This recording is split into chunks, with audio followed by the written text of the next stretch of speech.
In this video, we uncover the worst pet attacks on their owners ever recorded. From a man who entered an agitated black bear's enclosure during a family reunion, to a Savannah cat stressed by its owner's recent relocation. It was June 22, 2016, in suburban Phoenix, Arizona. The desert heat shimmered off the concrete patio as temperatures soared past 110 degrees in the sprawling suburban neighborhood of Ahwatukee. Bob Martinez had spent the morning preparing his backyard for the annual family reunion, stringing lights between mesquite trees and arranging folding tables under a weathered ramada. The 52-year-old construction worker took pride in hosting these gatherings, especially when his extended family traveled from Guadalajara to visit his modest ranch-style home. Behind the main entertaining area, a reinforced chain-link enclosure dominated the back corner of the property. Inside, Bruno paced restlessly in the afternoon heat. Bob had discovered the black bear cub 2 years earlier during a construction project in the Tonto National Forest, abandoned and barely alive. Against all regulations and common sense, Bob brought the animal home, convinced he could raise Bruno as a domesticated pet. The bear had grown into a 300-pound adult, yet Bob maintained an unshakable belief in their bond. Black bears typically weigh between 200 to 400 pounds, with males reaching the upper end of this range. Their powerful limbs contain muscles capable of generating tremendous force, while their claws extend up to 4 inches in length. Despite their bulky appearance, black bears can run at speeds exceeding 30 miles per hour and possess bite forces measuring over 800 psi. In the wild, they maintain complex social hierarchies and territorial behaviors that captivity cannot suppress. As relatives arrived throughout the day, Bob's nephews, ages 8 and 12, gravitated toward Bruno's enclosure despite repeated warnings. They poked sticks through the fencing and threw ice cubes at the increasingly agitated animal. Bob scolded them repeatedly, but the boys persisted in their teasing whenever adults looked away. Just minutes before the attack, the older nephew had thrown a lit firecracker into the enclosure, causing Bruno to rear up and roar in distress. As the barbecue reached its peak, with 12 family members gathered on the patio, Bob noticed Bruno's extreme agitation following the firecracker incident. The bear stood repeatedly on his hind legs, swaying and huffing with visible stress. Rather than recognizing these clear warning signs of an animal pushed beyond its limits, Bob interpreted them as playful behavior. Emboldened by years of seemingly successful interactions and eager to calm Bruno while impressing his visiting relatives, Bob announced his intention to enter the enclosure and soothe his companion. Bob unlatched the enclosure gate and stepped inside with characteristic confidence. Bruno immediately rose to his full height, towering nearly 7 feet tall. The bear's eyes showed none of their usual recognition, instead displaying the wild alertness of a cornered predator. Bob extended his arms in a calming gesture, attempting to approach as he had done countless times before. Bruno's massive paw struck Bob's chest with devastating force. 4 parallel gashes opened across his torso, the bear's claws penetrating through his cotton shirt and deep into the muscle tissue beneath. The wounds exposed white ribs through torn flesh, as blood immediately began flowing in steady streams. Bob staggered backward, his face registering shock rather than pain in those initial moments. The bear lunged forward, his 300-pound frame colliding with Bob's body and driving him to the ground. Bruno's weight pinned Bob against the concrete floor of the enclosure, crushing his chest and restricting his breathing. Bob's arms flailed weakly as he attempted to push against the bear's massive shoulders. Bruno's jaws opened wide, revealing yellowed canine teeth nearly 2 inches long. The bear's mouth closed around Bob's head with mechanical precision. The crushing force generated an audible crack that carried across the silent patio where family members stood frozen in horror. Several relatives screamed and ran toward the house, while others grabbed chairs and began throwing them at the enclosure, desperately shouting Bob's name. Bob's skull compressed under the tremendous pressure, fracturing in multiple places as Bruno's teeth penetrated the scalp and underlying bone. Bob's body convulsed violently for approximately 30 seconds as neurological damage spread through his brain. His legs kicked spasmodically against the concrete, while his hands opened and closed reflexively. Blood pooled rapidly beneath his head, mixing with saliva from Bruno's mouth. After 3 minutes of sustained pressure, Bob's movements ceased entirely, his body going completely limp beneath the bear's weight. Bruno released his grip and stepped back, blood covering his muzzle and front paws. The bear showed no signs of continued aggression, instead moving to the far corner of the enclosure, where he began grooming himself with methodical licks.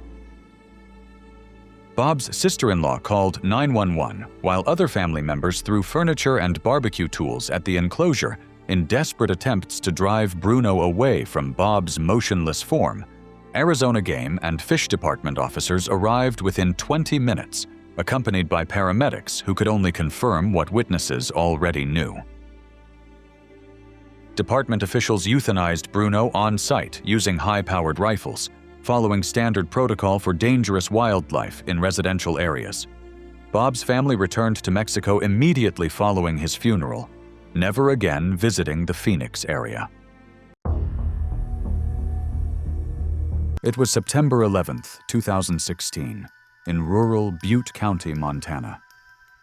The air was cool and still after a night of light frost, and the pale sunlight touched the yellowing grass around the scattered properties. On the edge of one dirt road sat Alan Price's weathered single-story home, a high-fenced pen visible from the driveway. Inside it, a full-grown mountain lion paced slowly, its movements deliberate and fluid. Alan Price was a 67-year-old retired copper miner who had spent decades underground before retiring in 2011. He was known among neighbors as quiet but stubborn, a man who preferred fixing his own problems to asking for help. 4 years earlier, during a late-season hunt, he claimed to have found a cougar cub alone near a kill site. Convinced its mother was gone, he brought it home. Over time, he built a sturdy pen with steel posts and chain-link fencing, and he named the animal Scout. He hand-fed Scout from infancy, telling friends the animal knew him like family. Mountain lions are the largest wild cats in North America, with adult males typically weighing between 110 and 180 pounds and measuring up to 8 feet in length. These powerful predators can leap over 20 feet in a single bound and reach speeds of 50 miles per hour in short bursts. Cougars use massive jaws to crush windpipes or sever spines, 2-inch claws to grip and tear, and retain full predatory instincts, even after years in captivity. In the years since bringing Scout home, Alan's life revolved around the cougar's care. He bought venison and beef scraps from a local butcher, cleaned the pen himself, and occasionally let visitors watch feeding time. He dismissed the frequent warnings from friends, relatives, and neighbors that Scout was no longer a cub. To Alan, the trust built over years was enough. Even as Scout's growls deepened and its posture became more defensive, during feedings that summer, he viewed it as part of the animal's personality rather than a threat. Alan's property sat among rolling hills dotted with pine and aspen, with old mining roads threading into the back country. The pen stood at the far end of his yard, shaded on one side by a corrugated metal awning and open on the other to the sunlight. On the morning of the attack, the ground was dry, with patches of frost in shadowed areas. Over the years, several people had urged Alan to stop entering the pen, especially alone. In July, a neighbor noticed Scout crouching low and locking eyes on Alan during feeding. In August, a local game warden stopped by after a report of loud snarling and advised caution. Just a week before the attack, one of Alan's friends mentioned that Scout had flattened its ears when Alan reached for the feeding bowl. Each time, Alan waved off the concern, saying the animal was just keyed up before eating. On the morning of his birthday, Alan invited 2 friends, both retired miners, to watch him feed Scout by hand. The animal was pacing the pen when they arrived, its tail twitching slightly. Alan carried in a bucket of meat scraps, unlocked the gate, and stepped inside without hesitation. One of the men noticed Scout crouching again, its body tight and focused. Alan laughed when the man pointed it out and continued walking toward the feeding area in the back corner. The moment Alan bent to set down the meat, Scout lunged instantly. The cougar covered the distance in 2 bounds, slamming into Alan's upper back and driving him to the ground. Its claws tore through his jacket and shirt, raking deep into his shoulders. Witnesses later described the sound of the impact as dull and heavy, followed by Alan's grunt. Scout's jaws locked on the back of his skull, and the animal's hindquarters bunched as it adjusted its grip. Alan tried to roll sideways, but Scout's full weight pressed him down. The 2 men outside the pen shouted and threw a nearby bucket against the fence, but the animal didn't flinch. One ran to the gate and stepped in a few feet, yanking at Scout's tail. The cougar released the bite momentarily to twist and swipe, its forepaw catching the man's cheek and opening a deep cut. The man staggered back, retreating to the fence. Alan's movements slowed as Scout clamped down again, its teeth sinking into the skull. Blood pooled on the dirt beneath them. The second man called 911, describing the attack in short bursts between shouts to distract the animal. For several minutes, Scout maintained its position, shifting only to adjust its bite. Deputies arrived after 8 minutes, rifles ready. They advanced to the gate, one shouting to draw Scout's attention. When the animal didn't release, a deputy fired once, striking it in the side. Scout collapsed, releasing Alan and twitching briefly before going still. Alan lay face down, his clothing torn in several places, with deep gouges across his torso and head. Paramedics confirmed he was dead at the scene. Scout's carcass was removed by Montana Fish, Wildlife and Parks for examination, confirming it was in good health and well-fed at the time of the attack. The funeral took place 5 days later in a small chapel in Butte, with only a few relatives, neighbors, and former co-workers attending.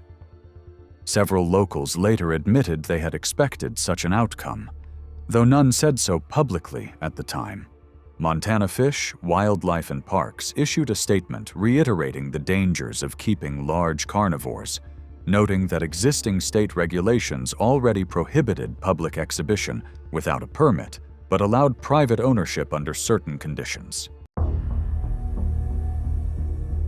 It was March 15, 2019, in Kalispell, Montana, as residents hurried to stock up before a forecasted snowstorm moved in.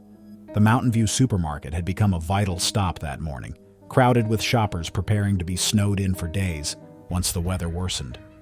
Roxanne Mitchell, a 34-year-old elementary school teacher known for her methodical nature, had ventured out that Saturday morning despite weather warnings. She needed groceries for the week ahead, knowing that once the storm hit full force, she would be snowed in at her cabin for days. Her routine was predictable: arrive early, grab a cart, and systematically work through her shopping list while listening to podcasts through earbuds. Meanwhile, on the same treacherous highway, an illegal exotic animal owner was transporting his prized possession to a remote mountain property. The modified van struggled against icy conditions as the driver grew increasingly reckless. Inside a hastily constructed cage, a roughly 120-pound adult cougar named Rex paced nervously, sensing danger through the vehicle's erratic movements. Cougars are North America's second-largest wild cats, capable of vertical leaps of 18 feet and running speeds up to 50 miles per hour. These solitary predators possess retractable claws up to 4 inches long and canine teeth designed to deliver crushing bites to the throat and windpipe. When attacking, cougars aim for the neck, using powerful jaws to crush the windpipe and suffocate prey rather than relying on blood loss. The collision occurred when the van hit black ice and slammed into a light pole in the supermarket parking lot. The impact rattled the flimsy cage, loosening its weak latch. Rex shoved until the warped door gave way, stumbling into the cold with cuts along his flank. He bolted toward the nearby forest, but the highway blocked his escape. Panicked, he turned back and slipped through a loading dock door left ajar by a delivery driver. Inside, Roxanne methodically selected produce, her earbuds blocking ambient noise. She remained unaware of the chaos in the parking lot or approaching danger. The cougar slipped through the loading area into the back storage room, seeking darkness to hide and assess his injuries. The overwhelming food sense and unfamiliar environment kept him on high alert. The cougar crouched in the dark of the storage room, pacing and bleeding, but the noise and bright lights drove him into panic.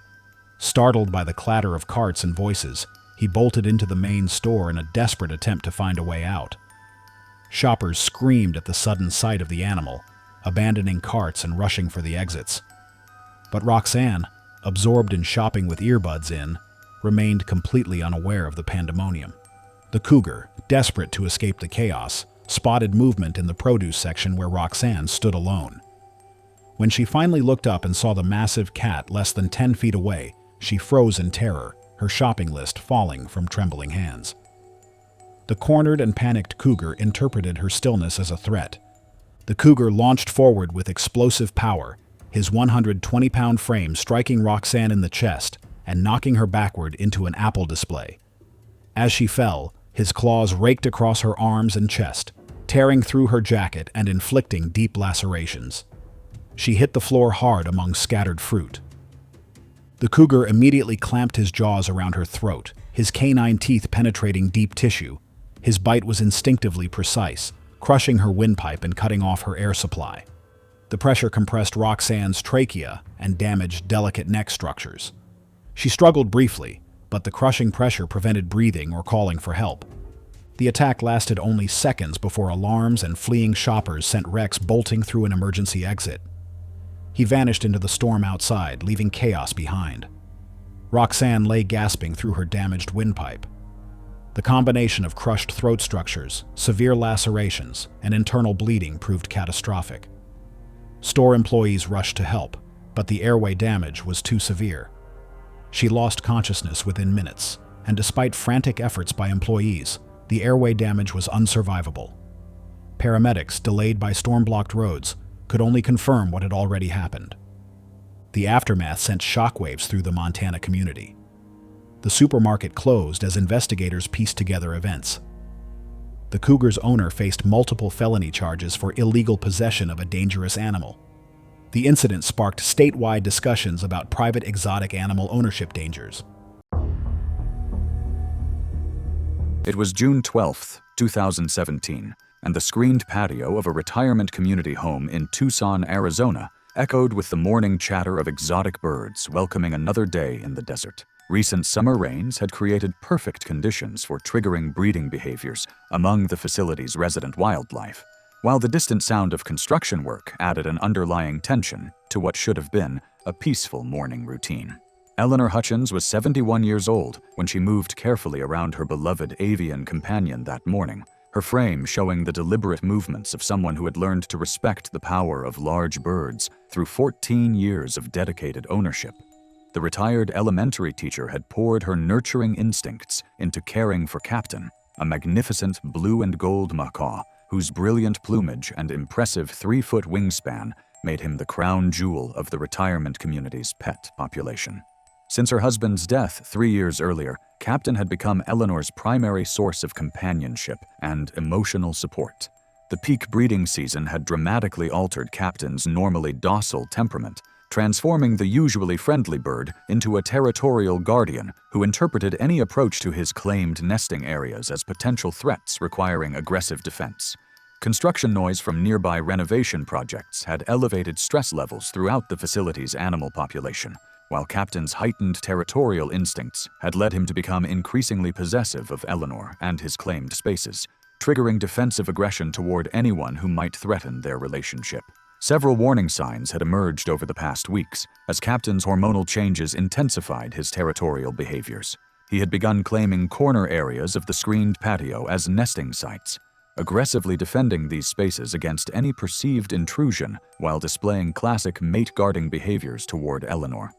The combination of seasonal hormones, environmental stress, and bonding confusion created volatile conditions that Eleanor attributed to temporary mood changes rather than dangerous behavioral escalation requiring professional intervention. Blue and gold macaws are powerful cetaceans, native to South American rainforests, possessing impressive 3-foot wingspans and powerful beaks capable of exerting enough force to fracture small bones and cause severe crush injuries to hands and wrists. During breeding season, dramatic hormonal changes trigger extreme territorial behaviors and mate-guarding responses that override years of socialization and training.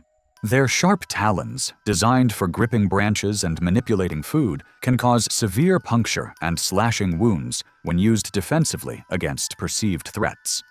Eleanor's 8:30 a.m. cage cleaning routine required her to reach towards the corner area that Captain had claimed as his primary nesting territory. The approach triggered an immediate breeding season territorial response as Captain interpreted Eleanor's movement as an invasion of his protected space. His powerful beak clamped down on Eleanor's left wrist with crushing force, while his razor-sharp talons slashed and punctured through the skin of her forearms, creating deep wounds that bled heavily.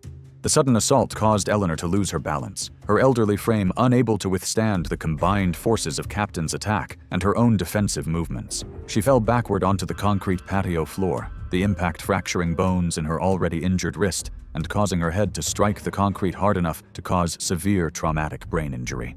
Captain continued his aggressive display for several more seconds, biting and clawing until Eleanor stopped moving, then finally withdrew. The combination of slashing wounds and punctures caused active bleeding, compounding the life-threatening effects of the head injury sustained in the fall.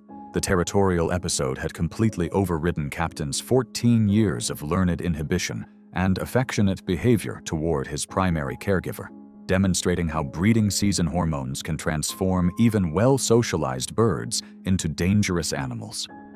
A retirement community maintenance worker heard the loud crash of Eleanor's fall and arrived to find her unconscious with Captain perched nearby, his aggressive display having ended once she stopped moving. The facility's on-site medical staff enabled paramedics to arrive within 6 minutes, but the combination of traumatic brain injury and significant blood loss had already proven fatal.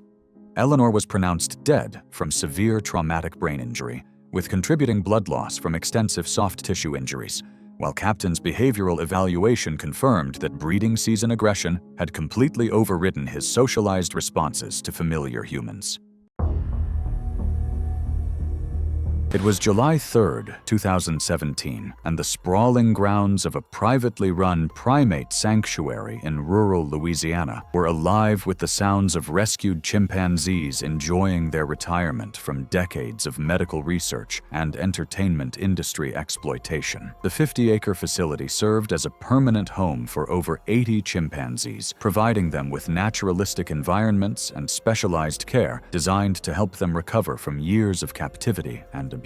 Michael "Mike" Torres, a 45-year-old recently retired police officer, was spending his holiday volunteering at the sanctuary, finding purpose and meaning in caring for animals that had suffered trauma similar to what he had witnessed during his law enforcement career. Mike had been volunteering at Haven Hills for 6 months, drawn to the sanctuary's mission of providing refuge for chimpanzees who could never be returned to the wild. His 20-year career with the Shreveport Police Department had ended abruptly due to a back injury sustained during a high-speed pursuit, leaving him struggling to find direction in his forced retirement. The sanctuary work had given him a sense of purpose while allowing him to use his calm demeanor and crisis management skills in a completely different environment. The sanctuary housed chimpanzees with diverse backgrounds, from former research subjects to retired circus performers, each carrying psychological scars from their previous lives. Mike had been assigned to work with some of the more challenging residents, including Caesar, a 150-pound male chimpanzee who had been rescued from an illegal breeding operation where he had suffered years of abuse and neglect. Caesar's aggressive tendencies and distrust of humans made him one of the sanctuary's most dangerous residents, requiring specialized handling procedures and maximum security protocols. Mike had developed what he believed was a professional understanding of Caesar's behavior patterns, spending hours observing the massive chimp and learning to read his moods and triggers. Caesar had shown some signs of improvement under Mike's patient care, occasionally accepting food directly from the retired officer and displaying less aggressive behavior during routine maintenance activities. Chimpanzees who have suffered abuse and trauma often develop complex psychological disorders that make them extremely unpredictable and dangerous. Adult male chimpanzees in captive settings can reach around 150 pounds, with some heavier individuals due to reduced activity and higher calorie diets. Their canines aren't razor-sharp like a predator's, but they are large, pointed, and strong enough to tear flesh and fracture bone during dominance aggression. That afternoon, Mike was conducting routine cleaning of Caesar's enclosure, a task that required the chimp to be secured in his holding cell while Mike worked in the main habitat area. Mike had performed this routine dozens of times without incident, but on this particular day, a phone call from his wife distracted him at a crucial moment. During the call,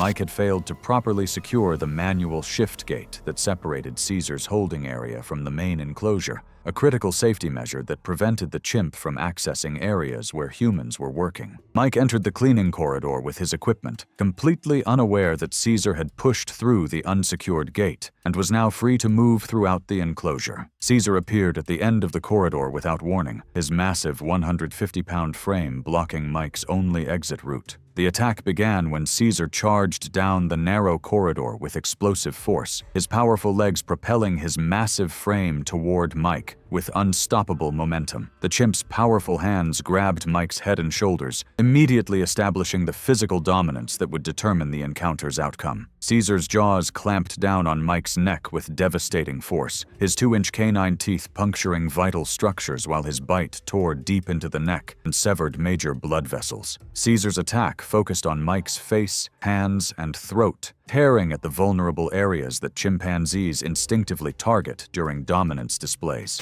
The chimp's powerful hands pulled at Mike's hair, while his jaws snapped in rapid bursts, biting and tearing exposed flesh with explosive aggression rather than any feeding intent. Caesar's large canines found purchase in Mike's ears and scalp, ripping away tissue as he established complete dominance over his victim. The chimp continued his assault by grabbing and twisting Mike's arms, his powerful grip causing additional fractures, while his teeth targeted the soft tissue of Mike's throat and face. Caesar's attack was driven by years of trauma and the territorial instincts. His reaction treated Mike as a direct threat to his space and responded with rapid, targeted aggression. Mike died from severe head and neck trauma before paramedics could reach him, his body showing the devastating effects of Caesar's focused assault on his most vulnerable areas. Caesar was successfully tranquilized and moved to a maximum security enclosure designed for the sanctuary's most dangerous residents. The investigation revealed that Mike's failure to properly secure the manual shift gate had directly caused the fatal encounter. The small sanctuary immediately implemented redundant safety systems and revised all protocols to require multiple confirmation steps and electronic monitoring before any volunteer could enter an animal enclosure. Mike's family established a memorial fund in his honor to support sanctuary safety improvements and volunteer training programs.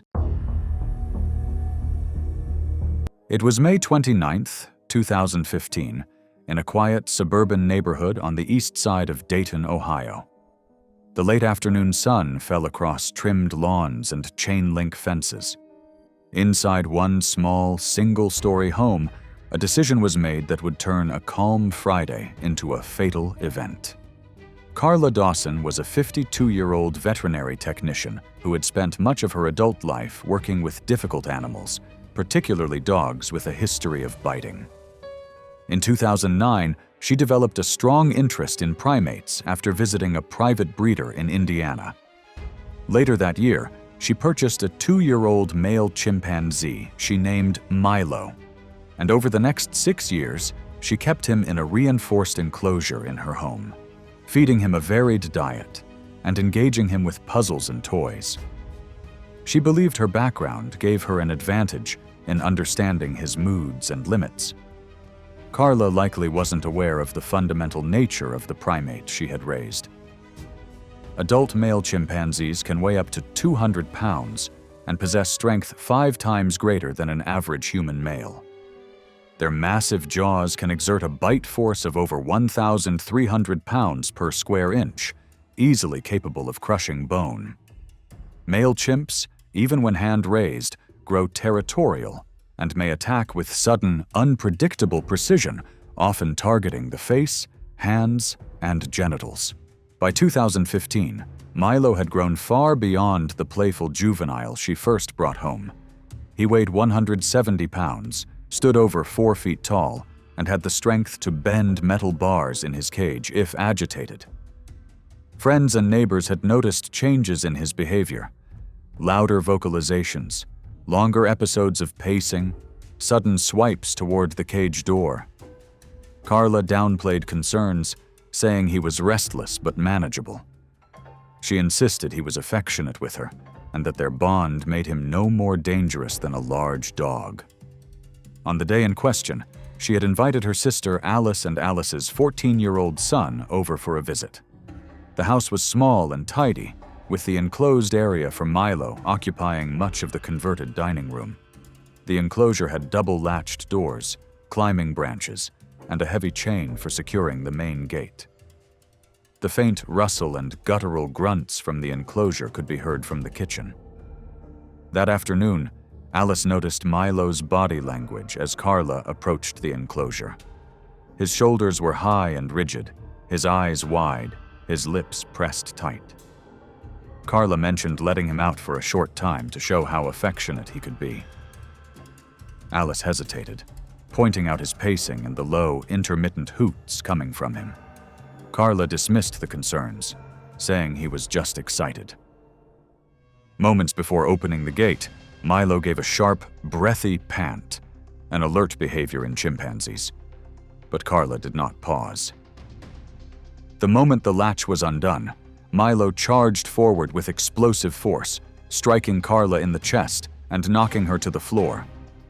Alice later told police that the first sound was a deep, guttural scream, followed by the rapid thump of his hands hitting the floor as he lunged. Milo seized Carla's forearm in his jaws, tearing through skin and muscle with devastating efficiency. His grip was so strong that when she tried to pull away, he dragged her closer, his feet gripping the carpet for leverage. Alice shouted for help and tried to pull Milo away by the shoulders, but he struck her across the face with one arm, sending her stumbling.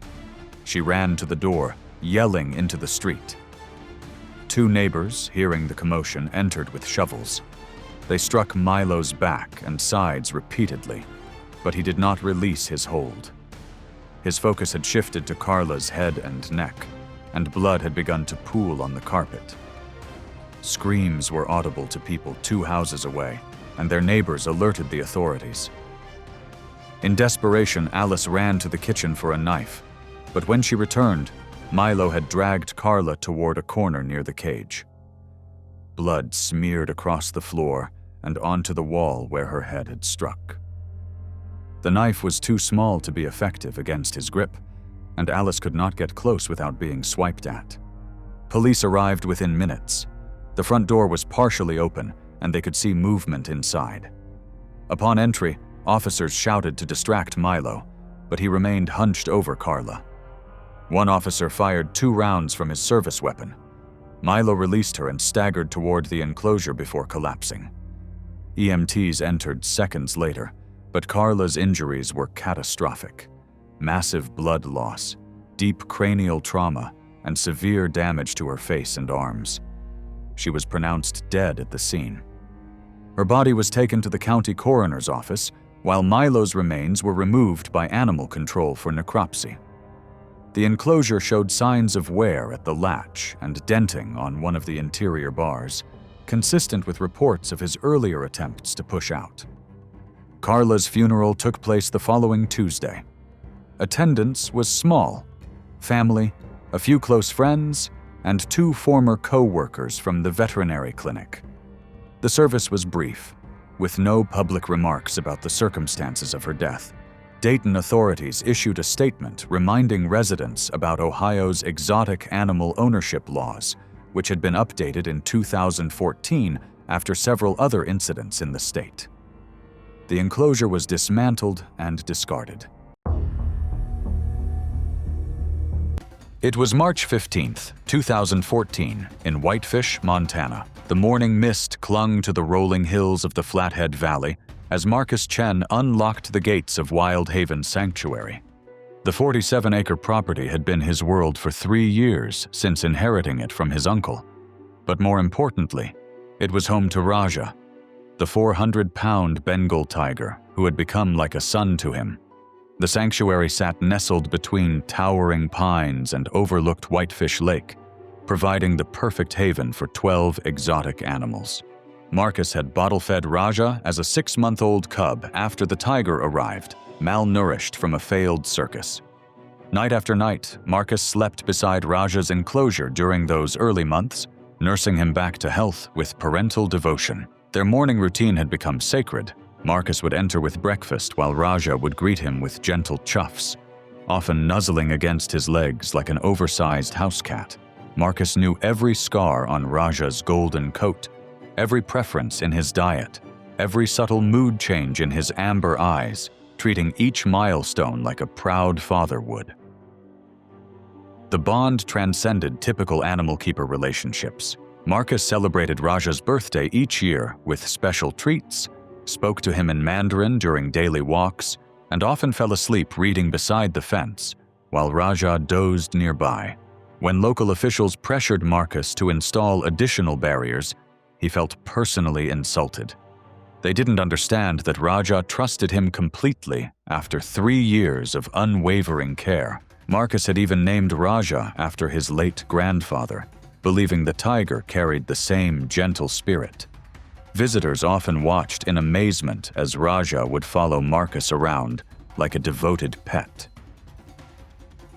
That morning, Marcus was running late after staying up all night nursing a sick lynx back to health. 5 new volunteers waited nervously for their orientation tour as Marcus hurriedly grabbed Raja's breakfast from the refrigeration unit. Raja's feeding schedule had been disrupted by over an hour, something that had never happened in their 3-year routine. The presence of 5 unfamiliar faces gathered outside the enclosure also created an unusual tension, as Raja had grown accustomed to their private morning ritual. Bengal tigers are apex predators possessing bite forces exceeding 1,000 psi, while retaining their predatory instincts, regardless of human bonds formed in captivity. Their 4-inch canine teeth and retractable claws are specifically designed for killing prey, while their 400-pound muscular frames can generate explosive power, covering distances in milliseconds. Even hand-raised tigers maintain their wild nature, with hunting reflexes that can trigger without warning despite years of apparent domestication. Disrupted feeding schedules and the presence of strangers can heighten stress levels in captive big cats, making them unpredictable. Marcus entered the enclosure, as he had over 1,000 times before, speaking softly to Raja, who approached with apparent affection. However, Raja's behavior seemed slightly different, more alert, his amber eyes occasionally glancing toward the unfamiliar volunteers watching from outside the fence. The tiger's hunger from the delayed feeding made him more focused on the meat bucket than usual. As Marcus began distributing chunks of meat across the wooden feeding platform, Raja's agitation from the disrupted routine and strange observers reached a critical point. When Marcus turned his back to retrieve more meat, the combination of hunger, stress, and unfamiliar circumstances triggered Raja's predatory response. This simple movement triggered Raja's predatory instincts instantly. The tiger launched forward without warning, his massive 400-pound frame covering the 6-foot distance in one explosive bound. Raja's massive jaws clamped down on the left side of Marcus's neck with crushing force, the 4-inch canines penetrating through skin, muscle, and cartilage before crushing the cervical vertebrae at the C2 level, generating over 1,000 psi of pressure that instantly severed Marcus's spinal cord.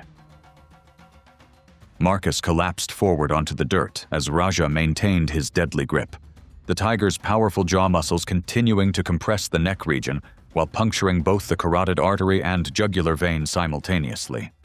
Blood began flowing rapidly from multiple puncture wounds, creating an expanding crimson pool beneath Marcus's motionless body as Raja began dragging his victim across the enclosure floor, leaving a gruesome trail while the 5 horrified volunteers screamed and frantically dialed emergency services. Within 90 seconds of the initial attack, Marcus had lost consciousness from massive blood loss and oxygen deprivation to the brain, his body showing no signs of movement as Raja continued his relentless mauling for 4 additional minutes. Emergency responders arrived 12 minutes after the initial 911 call, but could only observe the scene until wildlife officials arrived with tranquilizer equipment. Marcus Chen was pronounced dead from massive trauma to the neck and cervical spine, with catastrophic blood loss as the primary cause of death. The sanctuary was closed immediately by state order, and Raja was euthanized the following day, despite protests from animal rights organizations that the tiger be relocated to an accredited facility. The incident prompted Montana to pass stricter regulations governing private exotic animal ownership. Marcus's devastated family released a brief statement expressing their grief while requesting privacy, struggling to comprehend how their son's greatest love had become his destroyer. It was July 8, 2015, and the converted basement of a modest home in Wichita, Kansas, housed one of the region's most extensive private reptile collections. The climate-controlled environment maintained a steady 84 degrees Fahrenheit temperature throughout the cramped underground space, where 15 custom-built enclosures lined every available wall surface. The humid air carried the earthy scent of mulch and the faint musk of large constrictors, creating an atmosphere that felt more like a professional facility than a residential basement. Derek Paulson was 28 years old and had been working in his basement sanctuary for nearly an hour, completing his weekly maintenance routines with the methodical precision that 10 years of reptile keeping experience had taught him. The warehouse worker had built his reputation among local reptile enthusiasts as a knowledgeable keeper who maintained his collection to professional standards. Recent illness had caused Derek to lose significant weight over the past few months, leaving him physically weakened. The crown jewel of Derek's collection was Samson, a magnificent 16-foot Burmese python that Derek had raised from a hatchling 7 years earlier. The massive serpent had grown to an impressive 190 pounds under Derek's expert care, developing the trust and familiarity that made routine handling seem safe and predictable. Recent flooding in the basement had disrupted territorial boundaries throughout the collection, forcing Derek to rearrange several enclosures and creating stress among animals accustomed to established environments. Samson was in the middle of his shed cycle, a natural process that impaired his vision and increased defensive responses to unexpected contact, while Derek's weakened physical condition had reduced his ability to react quickly, and new cologne masked the familiar scent that normally reassured the python of his keeper's identity. Burmese pythons kill their prey through constriction rather than venom, by wrapping their muscular coils around victims and tightening with each exhale until breathing becomes impossible. Even well-socialized pythons retain their wild instincts, and the combination of environmental disruption, sensory impairment, and altered recognition cues created a perfect storm that could trigger predatory responses regardless of previous positive interactions. Derek began his 3:30 p.m. cleaning routine by reaching inside Samson's enclosure to remove the large water bowl that required weekly sanitization. The python's impaired vision during his shed cycle prevented him from recognizing Derek's familiar movements, while the altered scent signature triggered uncertainty about the approaching figure. As Derek leaned deeper into the enclosure to grasp the heavy bowl, Samson's defensive instincts interpreted the movement as a potential threat requiring immediate response. Samson struck with lightning speed, biting Derek's shoulder in a reflexive grab before his massive body began wrapping around Derek's extended arm. Derek's attempts to pull back only triggered Samson's constriction reflex, causing the python to anchor more securely and begin extending his coils across Derek's chest and torso. Within seconds, the massive serpent had established multiple loops around Derek's upper body, each coil tightening with mechanical precision as Derek's struggles intensified the python's grip. The constriction process continued methodically as Samson's coils expanded across Derek's chest and abdomen, each compression corresponding to Derek's exhale and preventing the expansion of his diaphragm needed for breathing. Derek's attempts to reach the emergency tools positioned nearby were prevented by the python's overwhelming strength and strategic positioning across his torso. The snake periodically readjusted his coils, shifting slightly to maintain optimal pressure as Derek's movements grew weaker.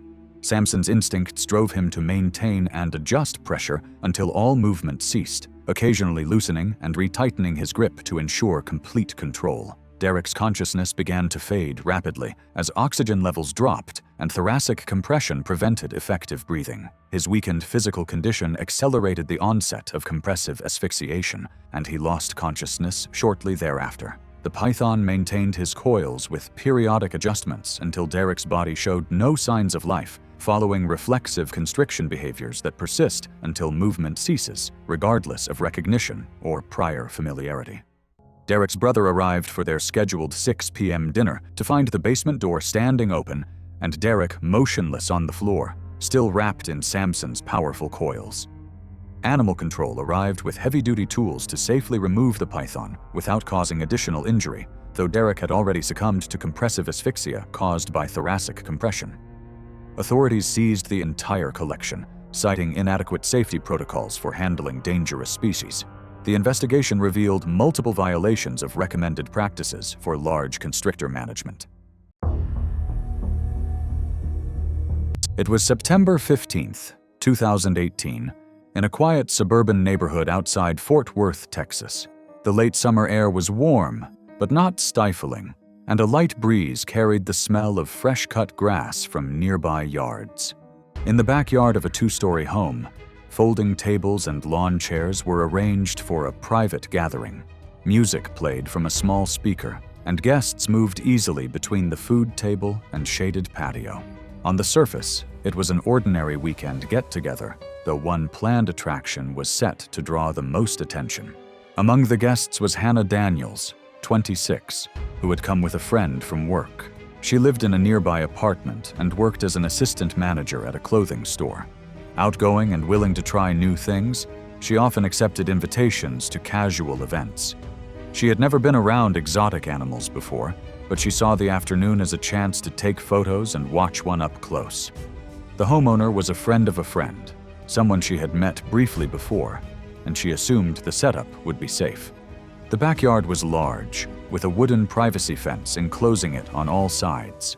A patch of shade stretched across the grass where a few guests gathered to watch the main event. The homeowner had promised a special guest, his 12-year-old male chimpanzee, Max. He led the animal out from the side gate, holding a thick rope lead. The chimp was a deep, dark brown with lighter skin around the face. He walked upright for a few steps before dropping to all fours, looking around at the people watching. Chimpanzees share much of their biology with humans, but have far greater physical strength.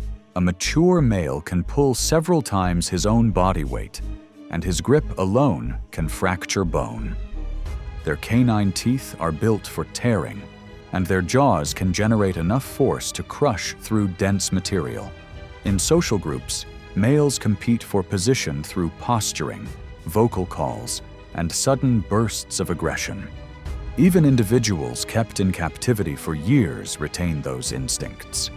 Long stretches of calm behavior can mask how quickly they react to unfamiliar people, loud sounds, or a change in their surroundings. A few guests stepped forward to take photos, holding out their phones while the homeowner kept Max close. The chimp chewed slowly on a slice of fruit, glancing at the crowd. The homeowner explained he had raised Max since he was young and claimed the animal had been to small events without issue. The rope lead was attached to a metal clasp, and the homeowner's grip stayed firm.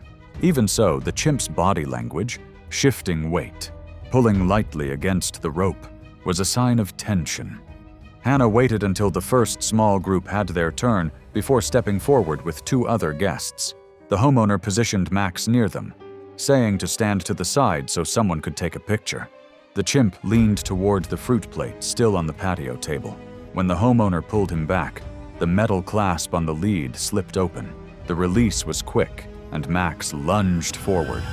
The impact knocked Hannah sideways onto the grass. Max's hands clamped onto her head as his weight bore down. Witnesses said his first bites landed on the side of her face and ear. She tried to push away, but his grip didn't loosen. Several guests grabbed at his arms and shoulders, pulling and shouting. Max bit again, deeper, tearing skin and causing heavy bleeding. The struggle lasted long enough for others to run in from across the yard. Two men managed to hook their arms under Max's chest and pull him back far enough for Hannah to be dragged clear. Blood was visible on her hair, neck, and the grass where she had fallen. The homeowner forced Max into an empty storage shed and shut the door. Someone was already on the phone with emergency services, giving the address and describing her injuries. Hannah was conscious but unsteady as guests pressed towels against the wounds on her head and neck. She was helped to a chair, then to the side gate when paramedics arrived. They moved quickly, loading her into the ambulance and continuing to apply pressure. The yard was quiet, except for the muffled sounds of the chimp moving inside the shed. She died on the way to the hospital from massive blood loss. News of the attack spread quickly in the neighborhood, with police and animal control arriving soon after. Max was tranquilized and removed from the property. He was later transferred to a secure facility that specialized in primate care. Authorities cited the homeowner for multiple violations, including unsafe handling of a dangerous animal and failure to use approved restraints. The city issued a ban on exotic animal events at the property, and county officials reminded residents that private ownership of such species carried significant risks. Hannah's family held a private service the following week, attended by close relatives and friends. Neighbors who had been at the party described the event as a reminder that even familiar animals could be unpredictable. For weeks after, the backyard stayed quiet, the folding tables put away, and the gate kept locked. The shed where Max had been contained remained empty. The memory of the afternoon lingered, not in the music or the laughter from earlier in the day, but in the sudden, violent turn that no one thought would happen. It was August 22nd, 2020, when the Howard family gathered at their rural property outside Tulsa, Oklahoma, for a small weekend dinner. The 40-acre homestead, surrounded by rolling hills and oak forests, provided ideal isolation for Robert Howard's unusual hobby. He was legally permitted to own exotic animals, including his 8-year-old male chimpanzee named Caesar. Celeste Howard, a 29-year-old pediatric nurse from Oklahoma City, had driven 2 hours to visit her brother-in-law's family. Known for her firm approach with children at the hospital, Celeste possessed calm authority that made her excellent at her job. However, she had always felt uncomfortable around Caesar, despite Robert's assurances that the chimpanzee was harmless.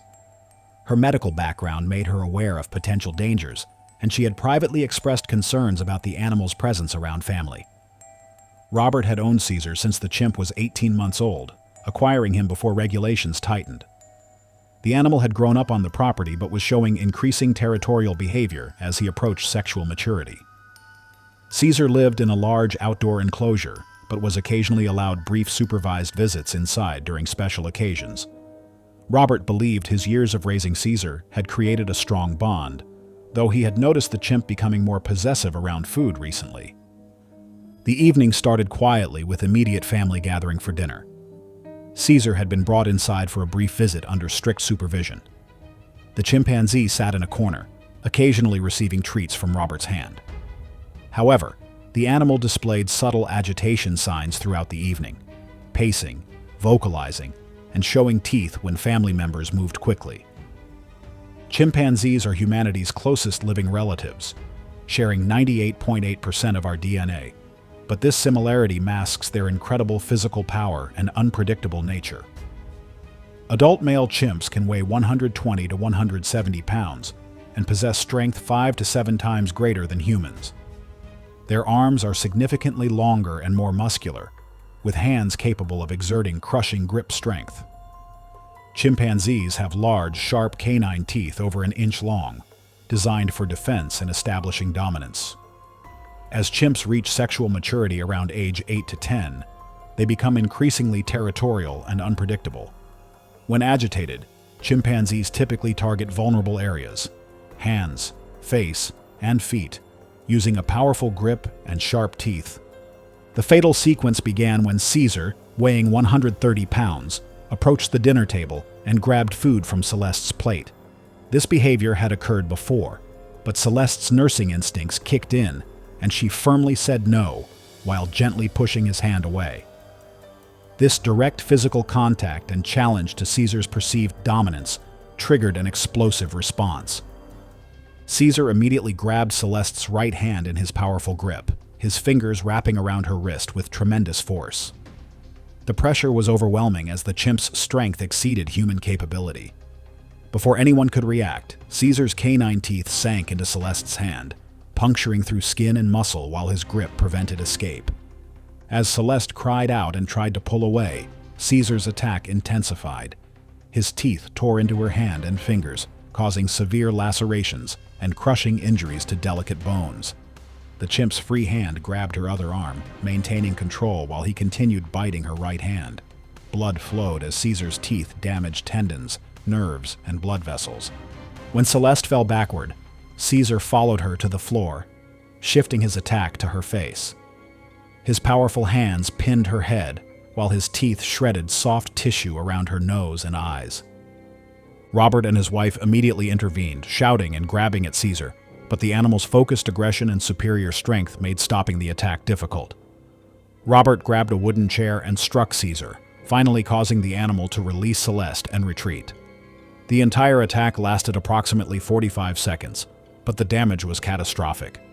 Celeste suffered severe trauma to her right hand, with multiple fractures and deep lacerations severing important tendons and blood vessels.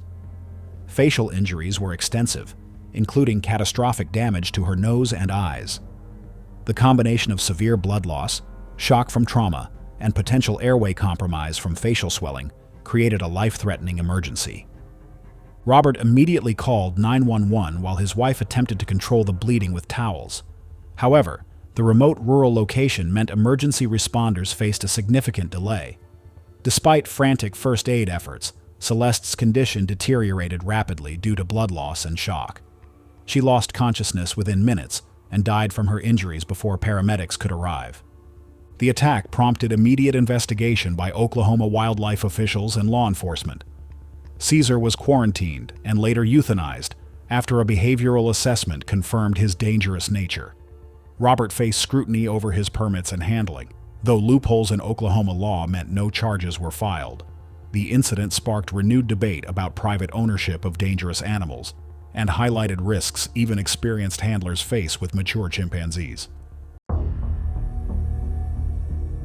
It was May 15, 2016, and the quiet rural neighborhood outside Bakersfield, California, was settling into another warm spring afternoon. The sprawling properties, separated by chain-link fences and dotted with aging mobile homes, provided the perfect setting for families seeking affordable living away from the city's chaos. 8-year-old Tommy Ramirez had just returned home from school to find his small house empty once again, his parents already departed for their evening shifts at the local processing plant. Tommy was a bright, curious second grader with an infectious smile and an adventurous spirit that often got him into minor trouble. His parents, Maria and Roberto, worked double shifts 6 days a week to make ends meet, leaving Tommy to spend most afternoons alone or with elderly neighbors who kept a watchful eye on the energetic boy. The Ramirez family had moved to this rural area 2 years earlier, drawn by the lower rent and the promise of a safer environment for their only child. Next door lived Earl Hutchins, a 67-year-old retired circus performer who had spent decades working with exotic animals in traveling shows across the American Southwest. Earl's property was larger than most in the neighborhood, featuring a reinforced chain-link enclosure that housed his most prized possession, Buster, a 12-year-old male chimpanzee that Earl had raised from infancy. Earl genuinely believed that Buster was as harmless as a large dog, often allowing neighborhood children to observe the chimp through the fence while he performed simple tricks. Tommy had been fascinated by Buster since the day his family moved in, spending countless hours watching the chimp through the chain-link barrier that separated their properties. Earl had noticed the boy's interest and occasionally brought Buster close to the fence so Tommy could see him better, never imagining that his kindness was creating a dangerous familiarity between the child and the powerful primate. Chimpanzees share about 98% of our DNA, but their limb leverage, fast fast twitch bias, and grip make their short, explosive attacks devastating. Direct, in vivo bite pressure figures for chimps aren't well established, so rather than PSI, what matters here is how they bite and tear. Rapid, targeted strikes to the face and hands, with canines that puncture deeply and jaws that can crush small bones. Against a child, that combination is catastrophic within seconds. That afternoon, Tommy had been playing in his backyard with his favorite toy truck, a bright red metal vehicle that he carried everywhere. Earl was inside his house taking his usual afternoon nap, leaving Buster alone in his outdoor enclosure. Tommy's curiosity finally overcame his parents' warnings about staying away from the neighbor's property. He approached the chain-link fence and discovered that a section near the back corner had been damaged by recent storms, creating a gap just large enough for a small boy to squeeze through.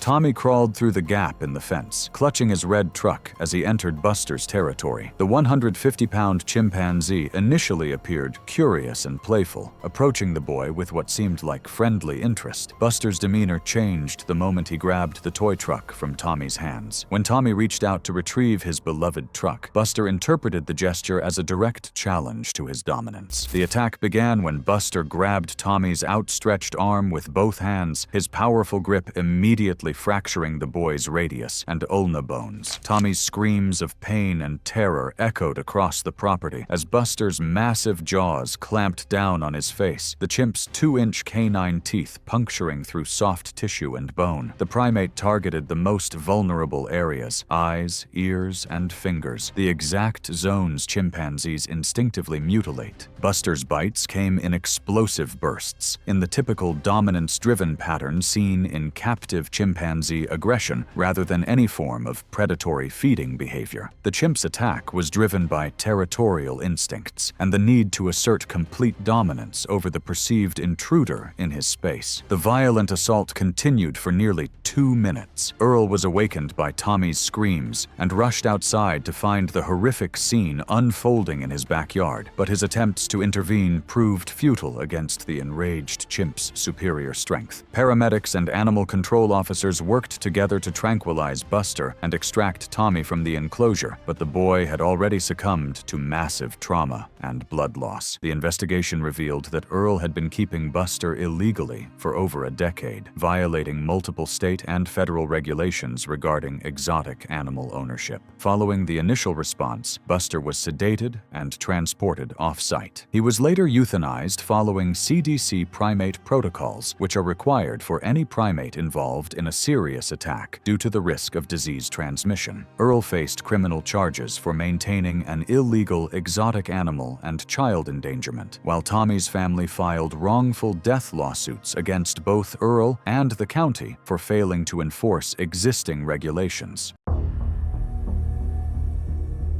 It was April 18, 2014, in Brazos County, Texas.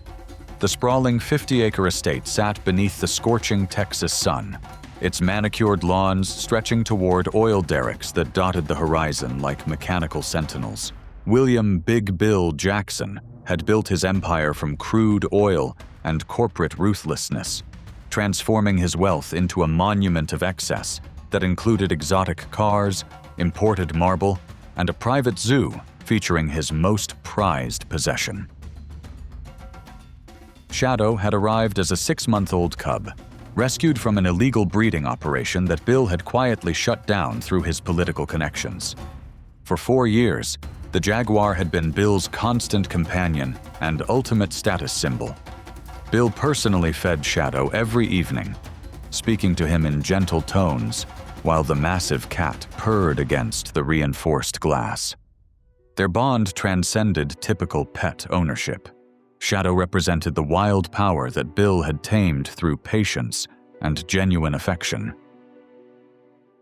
The jaguar lived in a custom-built habitat complete with artificial waterfalls, climate control, and observation windows that allowed Bill to watch his beloved predator during quiet moments. Unlike his business dealings, Bill's relationship with Shadow was built on mutual respect and daily interaction. He had hand-raised the cub, bottle-feeding him through illness and celebrating every milestone of growth. On this particular afternoon, Bill hosted his company's board of directors for their quarterly retreat. The 8 executives gathered on the estate's observation deck, overlooking Shadow's enclosure while discussing merger prospects over premium bourbon. Several board members had brought their families, including young children who ran excitedly around the estate grounds. The Texas heat had everyone seeking shade, but Bill insisted on conducting business outdoors to showcase his magnificent companion. As the afternoon wore on, the children grew increasingly fascinated by Shadow's powerful presence. The jaguar paced restlessly within his enclosure, his amber eyes tracking every movement above. 7-year-old Emma Hartwell, daughter of board member Richard Hartwell, pressed her face against the observation glass, mesmerized by the beautiful predator's graceful movements. The adults continued their heated business discussions, alcohol flowing freely as tensions rose over a controversial merger proposal. In the chaos of corporate arguments and clinking glasses, nobody noticed Emma slip away from the observation deck and wander toward the enclosure's perimeter fence. Jaguars rank among the most powerful predators in the Americas, possessing bite forces exceeding 1,500 PS1, strong enough to crush turtle shells and pierce crocodile skulls. Their stocky, muscular builds and broad heads house massive jaw muscles designed for delivering devastating attacks. Unlike other big cats that typically suffocate their prey, jaguars kill by crushing skulls or severing spinal cords with surgical precision. Shadow embodied these lethal characteristics perfectly. His compact frame concealed explosive power, while his hunting instincts remained razor-sharp despite years of domestication. The jaguar's territorial nature and stress from constant human observation had created a powder keg waiting for the right trigger. Emma found a gap in the outer perimeter fence where maintenance crews had been working earlier that week. The curious child squeezed through the opening and approached the main enclosure, drawn by Shadow's hypnotic golden eyes. She reached her small hand toward the reinforced glass, just as Shadow moved closer, his massive paw pressing against the barrier from the inside. Bill spotted Emma from the observation deck and felt his blood turn to ice. The child stood directly beside the enclosure's emergency access gate, the same gate that maintenance crews used for cleaning and feeding. Emma's tiny fingers found the manual release lever that had been left unlocked after the morning feeding session. Without hesitation, Bill vaulted over the observation deck railing and sprinted toward the enclosure. He reached Emma just as she pulled the lever, causing the heavy gate to swing open with a mechanical groan. Shadow's head turned toward the opening, his predatory instincts immediately activated by the sudden change in his environment. Bill scooped Emma into his arms and pushed her behind him as Shadow emerged from the enclosure. The jaguar's pupils dilated as his hunting programming engaged, recognizing the chaotic movement and high-stress situation as a threat to his territory. 4 years of companionship vanished in an instant as ancient instincts overrode learned behavior. The jaguar launched himself at Bill with explosive force, his massive frame covering 15 feet in a single bound. His powerful paws struck Bill's chest, sending the oil executive crashing backward onto the concrete while Emma scrambled to safety behind a nearby tree. Shadow's jaws clamped down on Bill's throat with crushing precision, his canine teeth penetrating deep into the soft tissue. Bill's trachea collapsed instantly under the tremendous pressure, cutting off his air supply with a sickening crunch. Shadow's bite severed the carotid artery completely, sending arterial blood spraying across the concrete in rhythmic pulses. The jaguar's powerful jaw muscles maintained their death grip, while Bill's body convulsed violently beneath him. Blood pooled rapidly around Bill's head as his cardiovascular system emptied through the massive wound. His legs kicked frantically for 30 seconds before the lack of oxygen to his brain caused complete neurological shutdown. Shadow held his grip until Bill's body went completely limp, then began dragging the lifeless form across the concrete with the same gentle care he had once shown during their evening feeding sessions. The jaguar's amber eyes seemed confused by the tragedy that had unfolded, his territorial instincts slowly giving way to recognition of his beloved caretaker.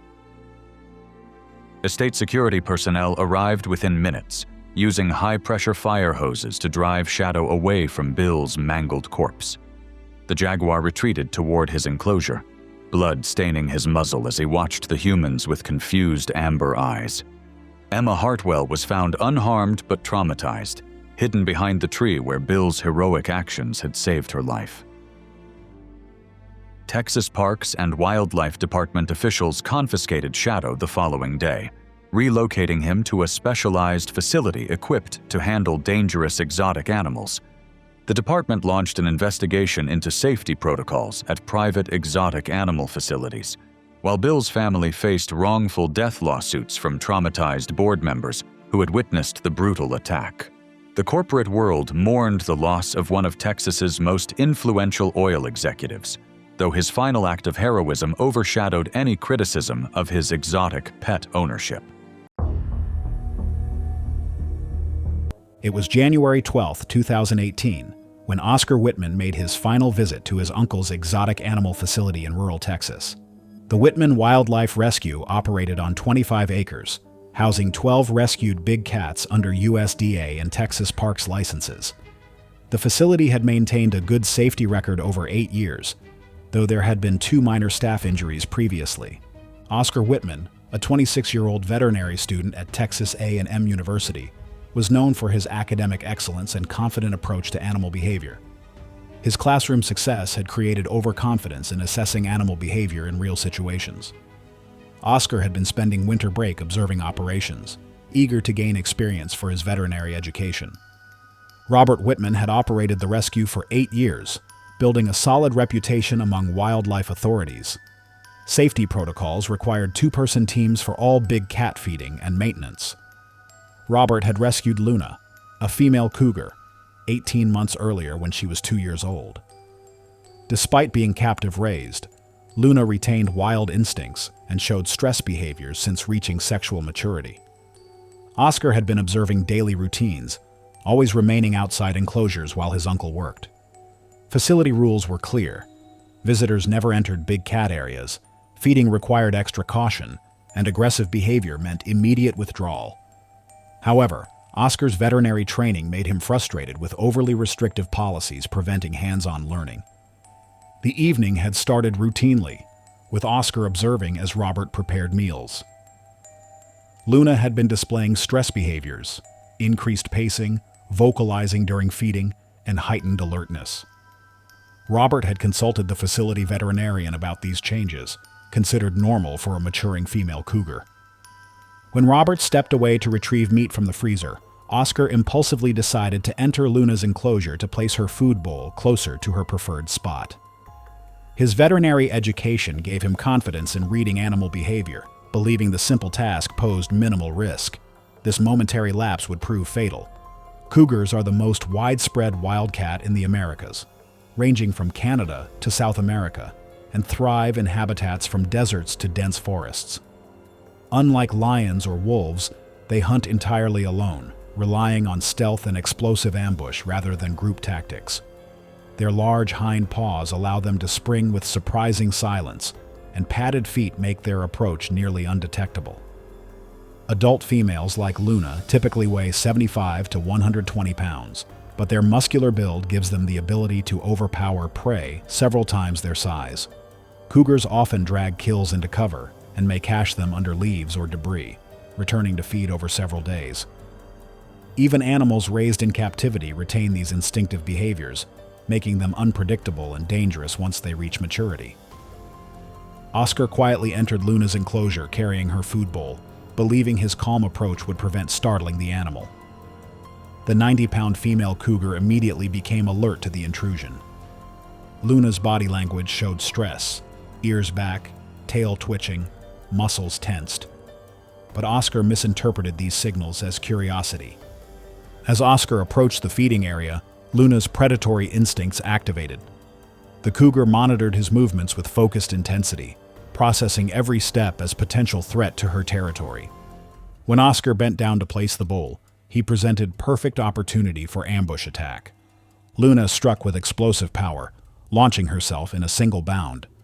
Her 90-pound frame struck Oscar in the back with devastating force, immediately knocking him face down and positioning herself for a killing bite. The impact drove Oscar to the ground, stunning him and preventing effective defense. The cougar's claws extended fully as she landed, sharp talons penetrating deep into Oscar's shoulders and back to maintain grip. Pain was immediate as Luna's claws raked across his shoulder blades, tearing through jacket and flesh.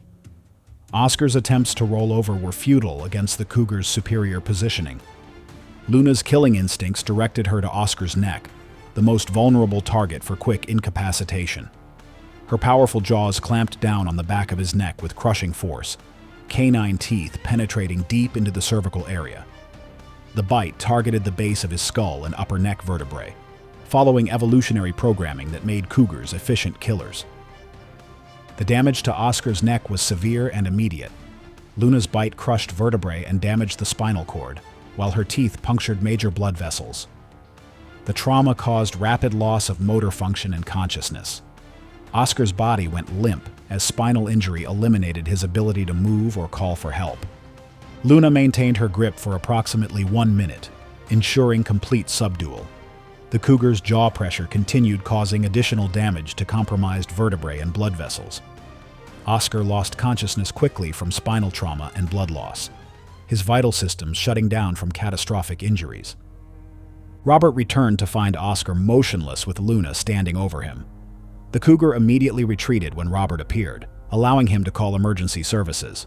However, Oscar had already died from massive spinal cord trauma and blood loss. The incident prompted immediate investigation by USDA and Texas Parks officials. The facility's licenses were suspended, and Robert faced potential criminal charges for allowing unauthorized entry. Luna was euthanized following standard protocol for big cats involved in fatal attacks. The case highlighted how brief lapses in safety protocols could have deadly consequences. Oscar's family and veterinary community mourned the loss of a promising student whose momentary overconfidence cost him his life. Oscar Whitman's tragedy demonstrated that wild animals retain lethal instincts regardless of captivity, and academic knowledge cannot replace respect for safety protocols. It was April 22nd, 2013, on the rural outskirts of Amarillo, Texas. The morning was calm, the air still carrying the cool edge of early spring. On Robert Bobby Klein's land, the chain-link walls of a large animal enclosure stood quiet, giving no sign of the violence that would soon erupt within. Bobby was a 38-year-old scrap metal dealer who had lived in the area his whole life. His weathered hands and confident demeanor reflected years of working with heavy machinery and dangerous equipment. In 2010, through a private exotic breeder, he had purchased a Bengal tiger cub he named Raja. At first, the animal was small enough to carry, and Bobby often showed him off to visitors like a prized possession. Over 3 years, Raja had grown into a 400-pound killing machine, but Bobby's habits remained unchanged. He continued entering the enclosure without barriers, convinced he had earned the tiger's trust through daily interaction. The property reflected Bobby's utilitarian approach to life. The tiger's enclosure was a reinforced chain-link pen with a concrete base and a small shelter at the far end. Claw marks lined the wooden posts near the shelter, and the ground was hard-packed from years of pacing. That morning, 2 of Bobby's co-workers had stopped by after a scrap delivery and lingered by the enclosure fence. The morning sunlight slanted across Raja's striped coat as the tiger paced in slow arcs, his tail flicking with growing agitation. The pen carried the sharp scent of ammonia from old straw bedding mixed with the musky odor of a large predator. Bobby carried a large slab of beef into the pen, his co-workers watching from outside the fence. Raja immediately fixed his gaze on the meat, his body lowering into a hunting crouch as he approached. Instead of placing the food down and retreating to safety, Bobby gripped one edge of the beef and pulled it away when Raja tried to take it. Witnesses later described how he seemed to treat the interaction like a game. smiling as the tiger's movements grew increasingly aggressive. The fatal mistake came in Bobby's misunderstanding of predator psychology. Tigers are solitary hunters, programmed by millions of years of evolution to view any interference with their food as a direct challenge. Feeding time triggers heightened arousal and territorial aggression, transforming even seemingly docile captive animals into lethal predators. Bobby's playful tugging was interpreted by Raja as competition for resources, activating every predatory instinct the tiger possessed. Bengal tigers are among the most powerful cats on Earth, capable of weighing up to 660 pounds and reaching speeds of 40 miles per hour in short bursts. Their massive jaws can exert over 1,000 pounds of pressure per square inch, enough to crush the skull of a water buffalo. Their 4-inch canine teeth are designed to puncture vital organs and sever spinal cords with surgical precision. The attack erupted without warning.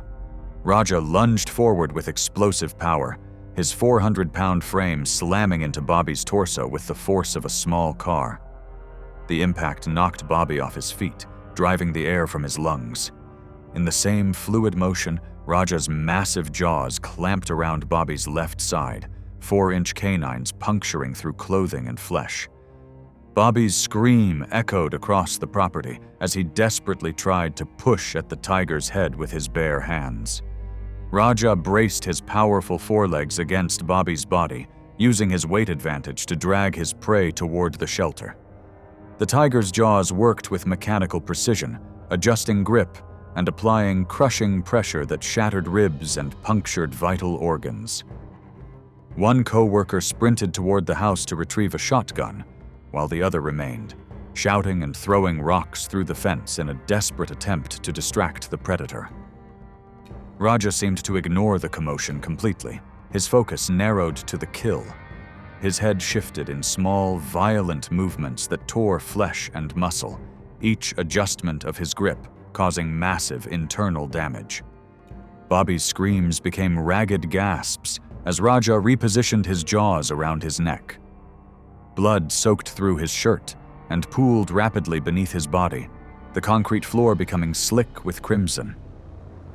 The tiger's bite had severed major arteries, and Bobby was bleeding out with terrifying speed. By the time the shotgun arrived, Raja had dragged Bobby against the back wall of the shelter, his prey now motionless beneath him. The co-worker fired through the chain link at close range, the blast striking the tiger's shoulder and chest. Raja collapsed instantly, his massive body falling partially over Bobby's legs. The surviving co-worker rushed into the pen as soon as the gate was unlatched, pulling Bobby's lifeless form from beneath the dead tiger. The co-worker alerted the authorities immediately. First responders arrived within minutes, but paramedics pronounced Bobby dead at the scene. The primary cause was massive blood loss from deep puncture wounds to the torso and neck, injuries consistent with a large predator attack. His body bore the unmistakable marks of a tiger's killing bite, wounds that would have been fatal within minutes. Texas wildlife officials supervised the removal of Raja's blood-stained carcass. Authorities confirmed that Bobby had not held proper permits for dangerous exotic animals, though big cat ownership remained legal in parts of Texas. The funeral was held 3 days later in a private service at a small local chapel, where family members and close friends gathered in silence. Local officials attended offering quiet condolences. It was September 23, 2016, and the 12-acre hobby farm outside Lexington, Kentucky, was settling into its evening routine beneath an overcast sky that promised the first real chill of autumn. Recent rains had created perfect conditions for triggering breeding behaviors among the local animal population, while the distant sound of construction work added an underlying tension to what should have been a peaceful evening. Janet Reynolds was 55 years old and had been anticipating her evening feeding routine with Wilbur since returning from her shift at the county hospital, where she had worked as a registered nurse for over 30 years before retiring to pursue her dream of small-scale farming. She brought the same nurturing instincts that had made her an excellent nurse to the care of Wilbur, a massive Hampshire boar that she had raised from an 8-week piglet 6 years earlier. Their daily feeding and handling sessions represented a routine that had always proceeded without incident. The autumn breeding season had triggered powerful hormonal changes in Wilbur that intensified his natural instincts and altered his interpretation of familiar interactions. Testosterone surges had increased his territorial awareness and sensitivity to physical contact, while breeding activities at nearby horse farms created environmental stimuli that activated mating behaviors throughout the local animal population. The boar's previous calm feeding interactions with Janet were now being processed through the lens of dominance hierarchies and territorial challenges. Several factors had aligned to create dangerous conditions that evening. Wilbur's seasonal hormone levels had reached their peak, transforming routine handling interactions into potential dominance challenges that triggered aggressive responses.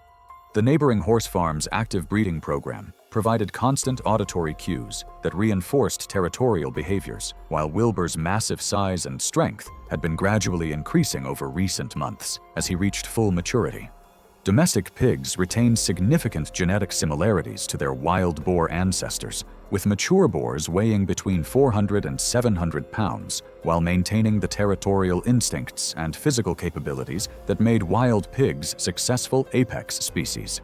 Adult boars interpret physical interactions as hierarchy establishment, responding to perceived challenges with violent displays designed to establish dominance through crushing force and intimidation.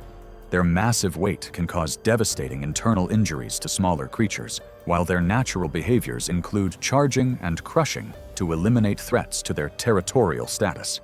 Janet's 7:15 p.m. routine began with her entering Wilbur's outdoor pen for their customary evening feeding, her familiar presence normally triggering calm but interested responses from the massive boar. However, Wilbur's heightened breeding season hormones caused him to interpret her approach as a direct challenge to his territorial dominance that required immediate violent response.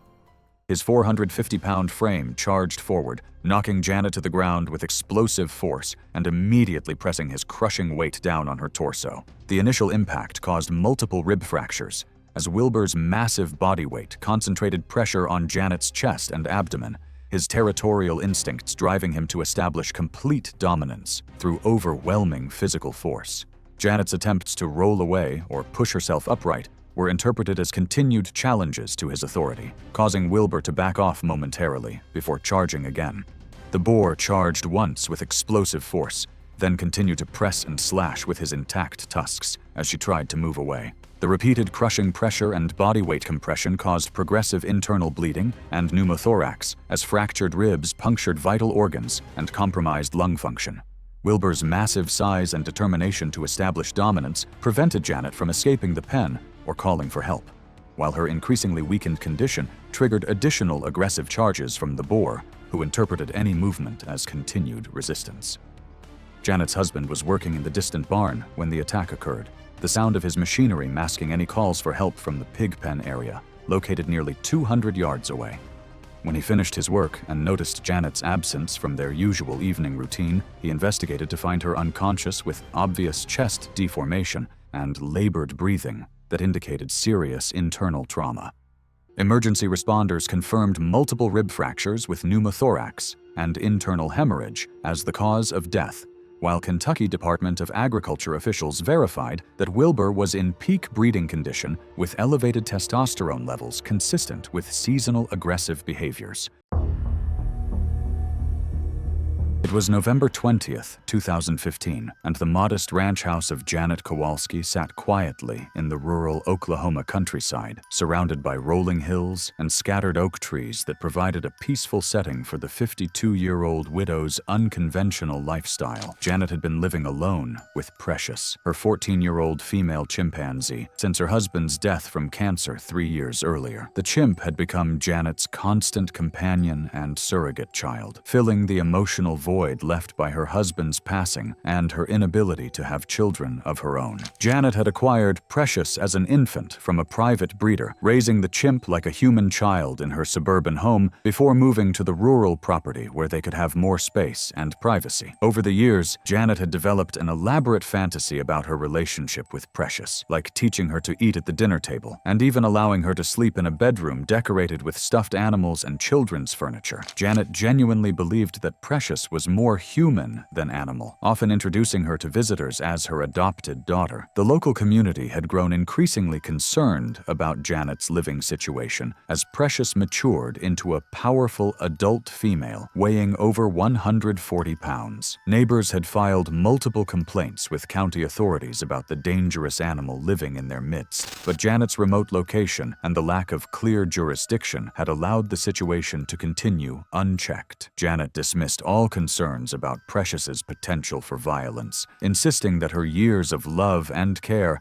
had eliminated any wild instincts the chimp might possess. Janet's denial about Precious's true nature had become more pronounced as the chimp entered her reproductive years and began displaying increasingly aggressive and unpredictable behavior. Female chimpanzees, like males, can show sudden, severe aggression in captivity, especially under stress, resource competition, or when restraint is attempted. In facilities and private homes, aggression is most often linked to dominance dynamics, prior handling history, and environmental triggers. That evening, Precious had been pacing restlessly through the house, displaying stress behaviors common in captive chimps under environmental pressure and routine disruption. Janet attempted to hide Precious's medication in her favorite food, but the intelligent chimp immediately detected the foreign substances and refused to eat. When gentle coaxing failed to work, Janet made the fatal decision to physically restrain Precious and force her to take the medication. The attack began the moment Janet grabbed Precious's arms to restrain her for the forced medication. The physical restraint triggered a dominance outburst as she interpreted Janet's actions as a direct threat to her autonomy and safety. Precious knocked Janet to the living room floor with devastating force, her powerful arms and legs working together to pin her victim while her jaws sought vulnerable targets. The chimp's 2-inch canine teeth found purchase in Janet's face and neck, delivering crushing bite force that fractured facial bones and severed major blood vessels. Precious continued her high-intensity biting and tearing, typical of primate dominance aggression, focusing her attack on Janet's face, hands, and arms, areas that chimpanzees instinctively target to establish complete dominance over perceived threats. The 140-pound chimpanzee's assault reflected dominance aggression in a high-stress, captive context, her powerful jaws working rapidly to inflict damage while her hands grabbed and twisted Janet's limbs. The attack continued with the relentless intensity characteristic of chimpanzee dominance displays as Precious's years of suppressed wild instincts finally overwhelmed her conditioning. Police officers arrived to find Precious still attacking Janet's motionless body, the chimp's aggressive behavior making it impossible for paramedics to reach the victim. The officers were forced to shoot Precious to stop the ongoing assault. Janet died from massive trauma and blood loss, her fantasy of living peacefully with a wild animal finally shattered by biological reality. The investigation revealed that Janet had been keeping Precious illegally for over a decade, violating multiple state and federal regulations regarding exotic animal ownership. Janet's death prompted immediate changes to Oklahoma's exotic pet laws and stricter enforcement of existing regulations. The incident became a cautionary tale about the dangers of treating wild animals as pets, regardless of how long they had been in captivity.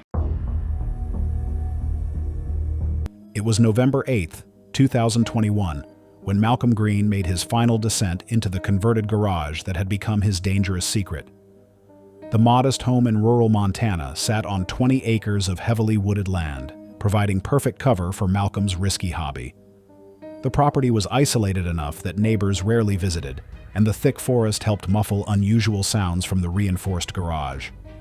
Malcolm Green, a 41-year-old construction foreman, had always been drawn to dangerous situations and exotic animals. His co-workers knew him as a man who took unnecessary risks, often bragging about his fearlessness.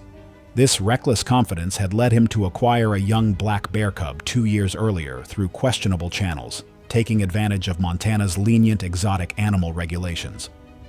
Malcolm had convinced himself that raising Bruno from a young age would create an unbreakable bond.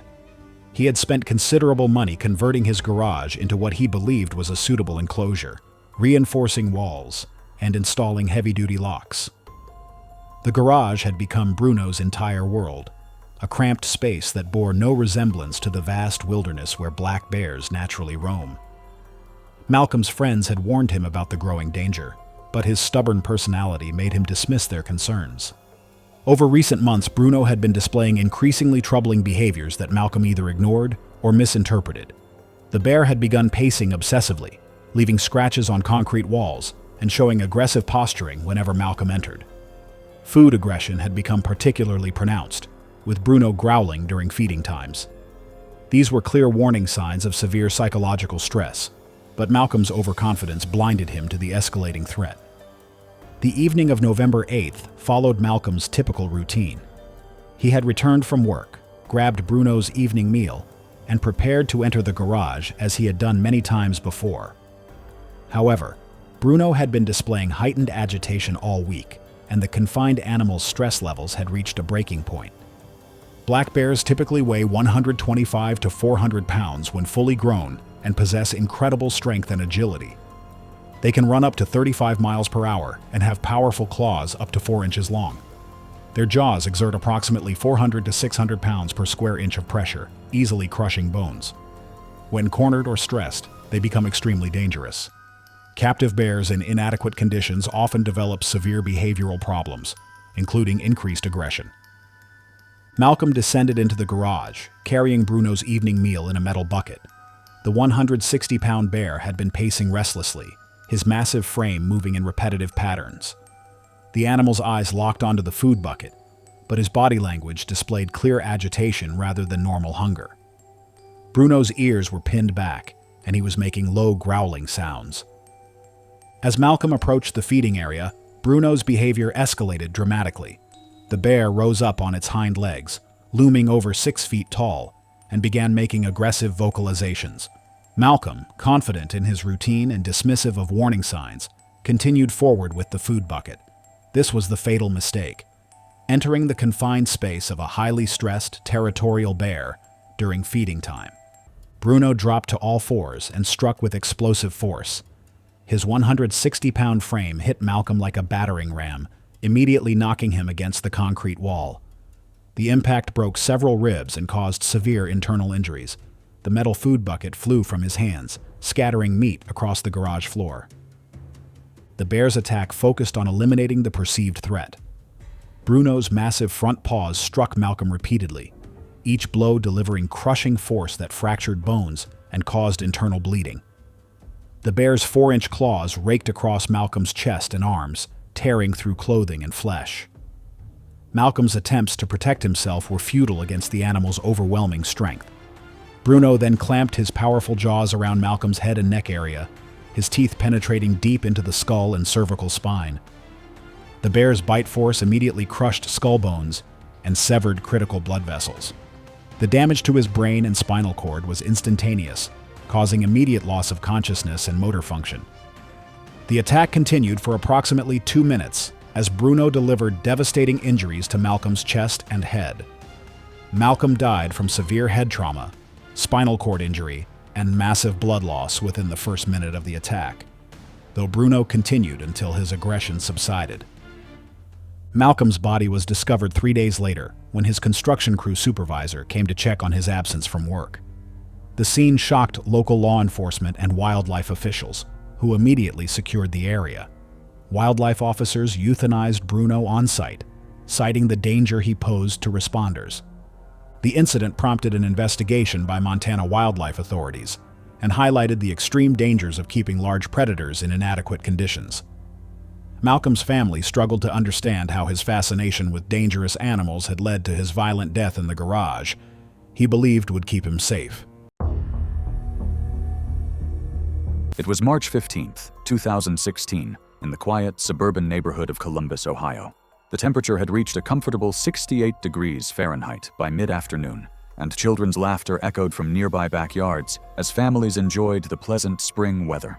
Tree-lined streets and well-maintained lawns created the picture of middle-class American stability, where neighbors knew each other's names and dogs were considered family members rather than potential threats. Marcus Hendricks was 34 years old, an insurance adjuster whose frame showed the stress of recent life changes that had disrupted his once predictable routine.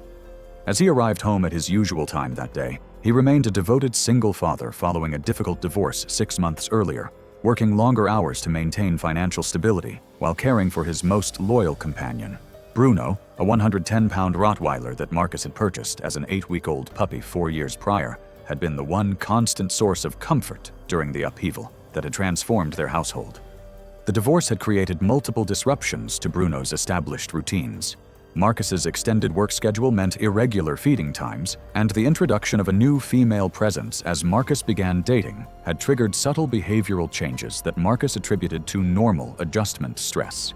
Recent veterinary bills had been postponed due to financial constraints, leaving Bruno's developing hip dysplasia untreated and causing chronic pain that intensified his protective instincts around food and territory. Warning signs had been accumulating over the previous weeks. Bruno had begun growling when Marcus approached his food bowl, positioning himself between Marcus and doorways and showing increased aggression toward visitors. These behaviors represented classic resource guarding and territorial stress responses, but Marcus interpreted them as temporary reactions to the household changes rather than escalating danger signals that required immediate intervention. Rottweilers are powerful working dogs, originally bred for herding and guarding, with adult males weighing between 80 and 135 pounds.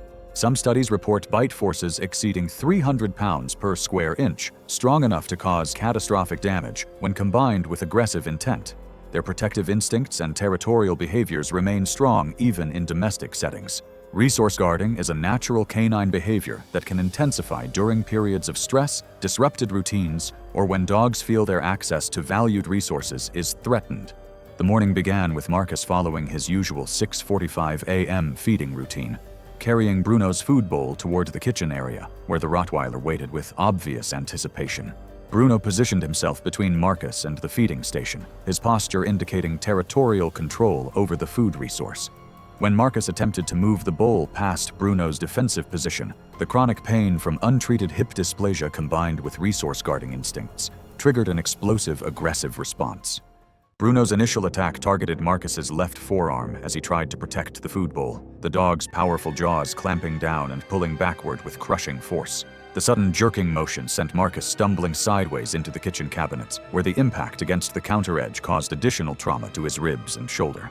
As Marcus fell to the tile floor, Bruno released and immediately re-engaged, this time targeting his right arm as Marcus tried to push himself upright. The kitchen's tile floor became slick with blood as Bruno alternated between aggressive biting attacks and brief repositioning moments. During one particularly violent pullback bite, Marcus's forearm twisted at an unnatural angle, fracturing the radius bone with an audible crack.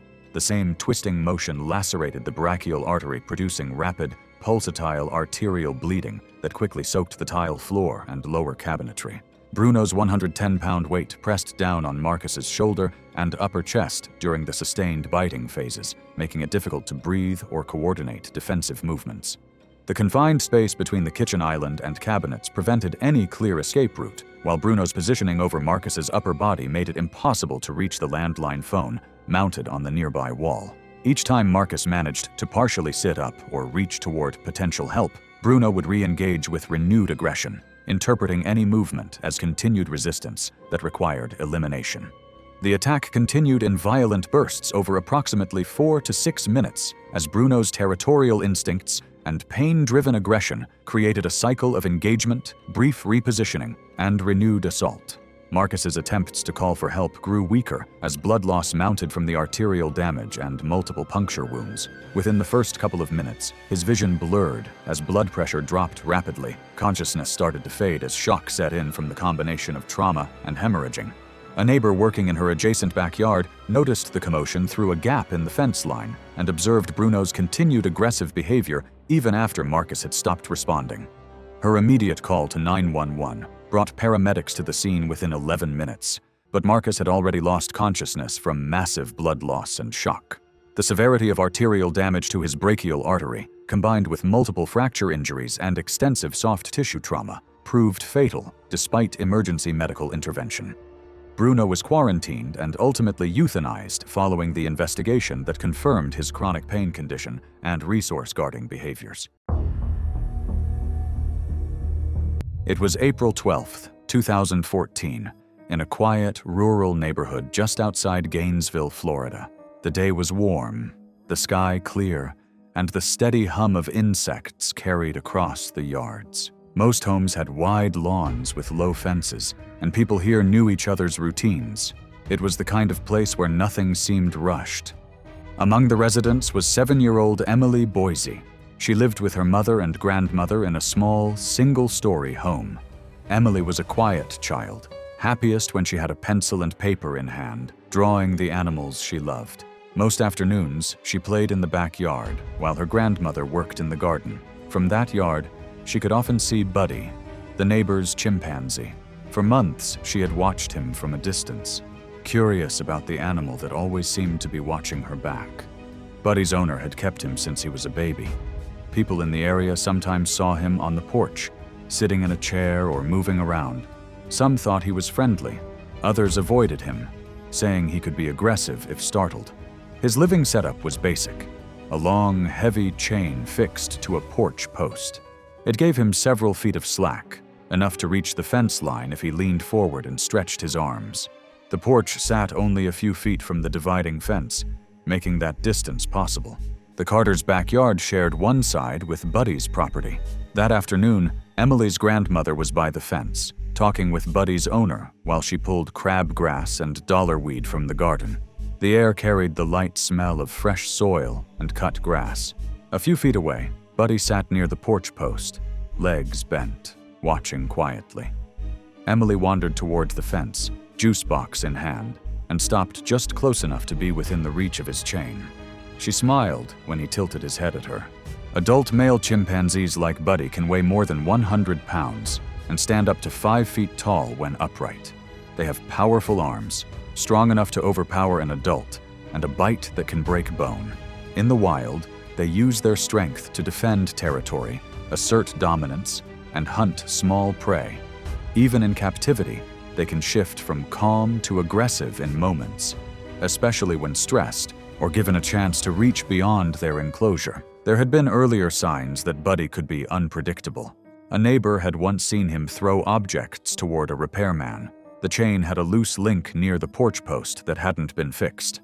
On this afternoon, he shifted his posture, ears slightly back, eyes narrowing, body lowering.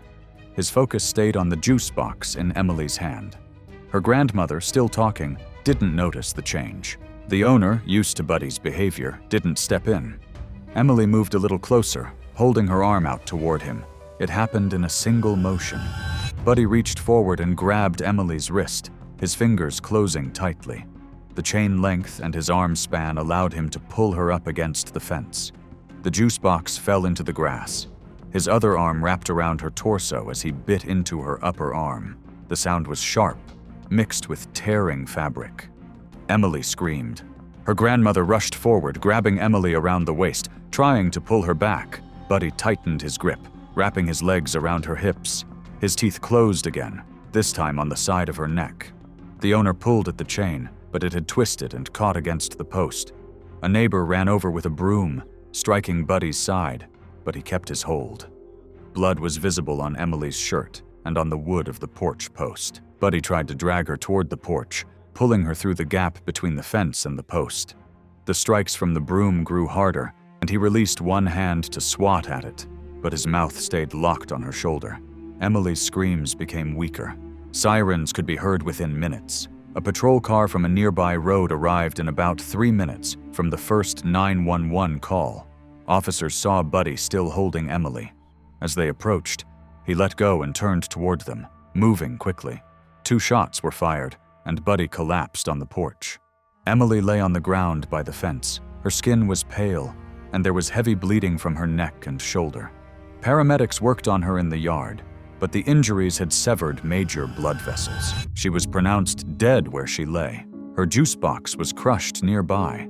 Later, her sketch pad was found open on the porch steps, showing a drawing of a monkey she had made earlier that week. The funeral was held a few days later at the small church in town. It was quiet, with family, classmates, and neighbors filling the pews. Her small white casket sat at the front.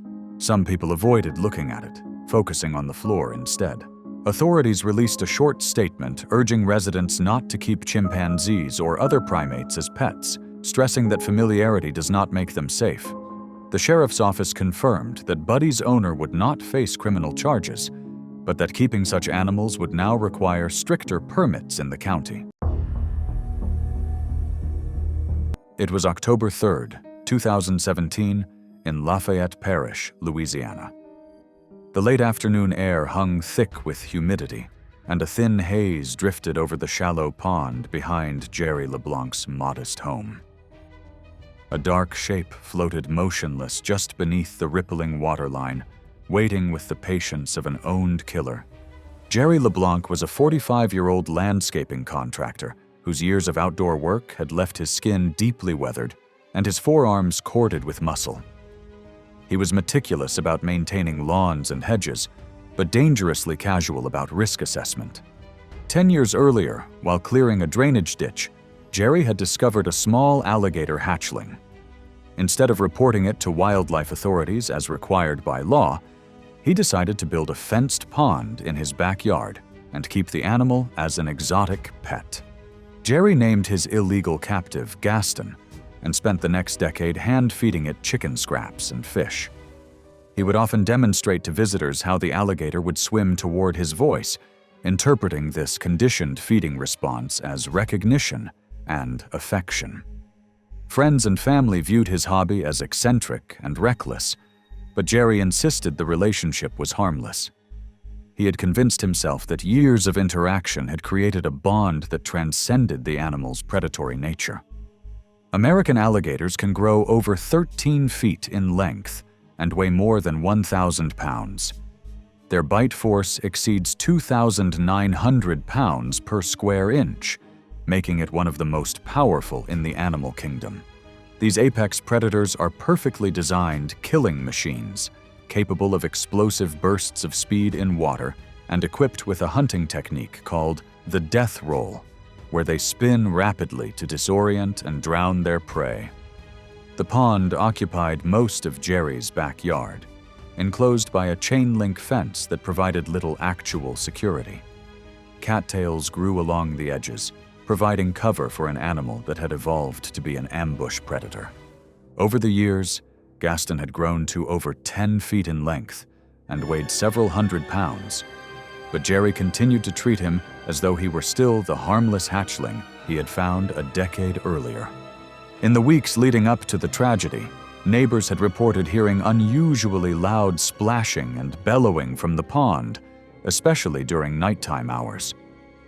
One witness observed Gaston lunging aggressively at a heron that had landed too close to the water's edge.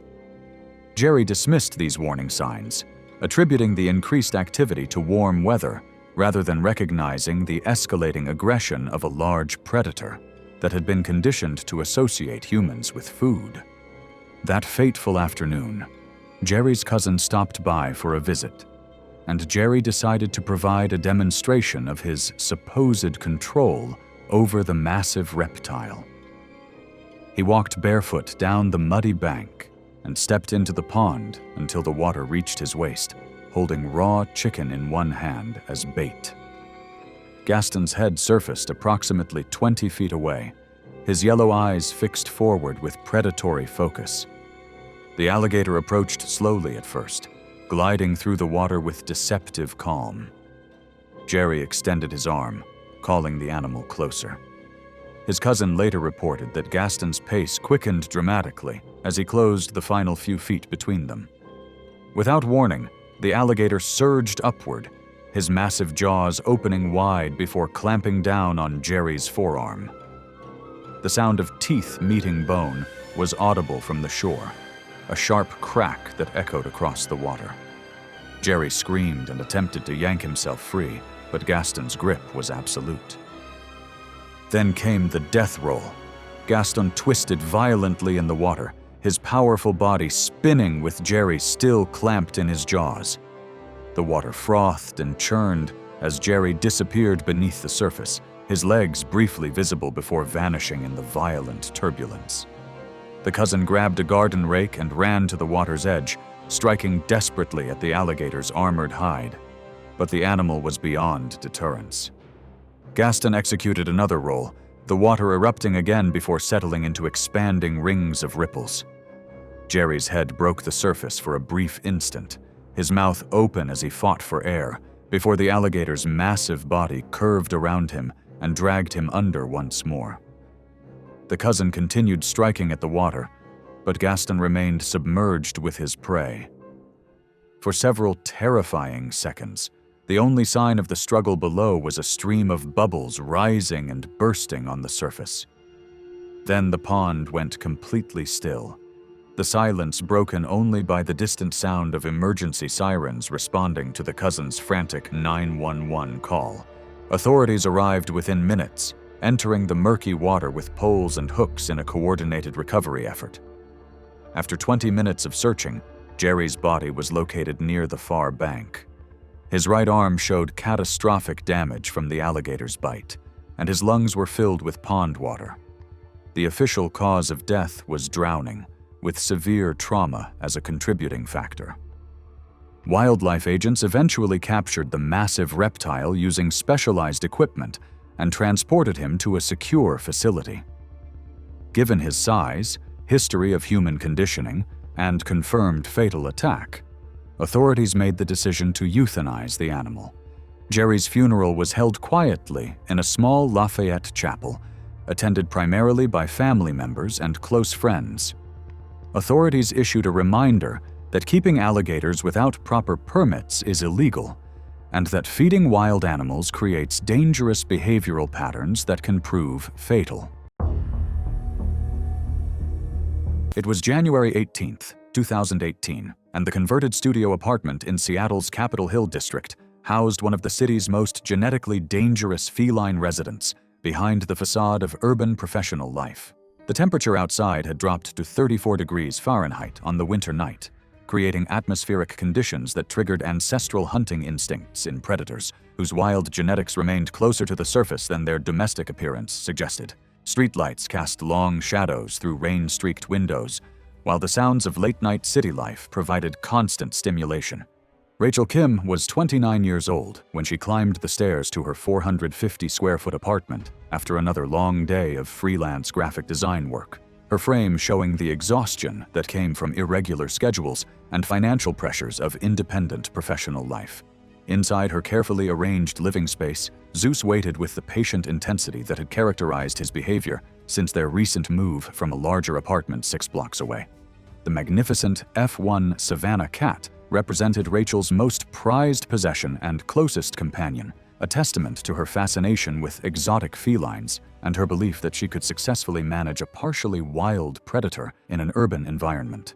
The recent apartment relocation had triggered significant territorial stress in Zeus, whose 50% wild serval genetics made him far more sensitive to environmental disruptions than typical domestic cats.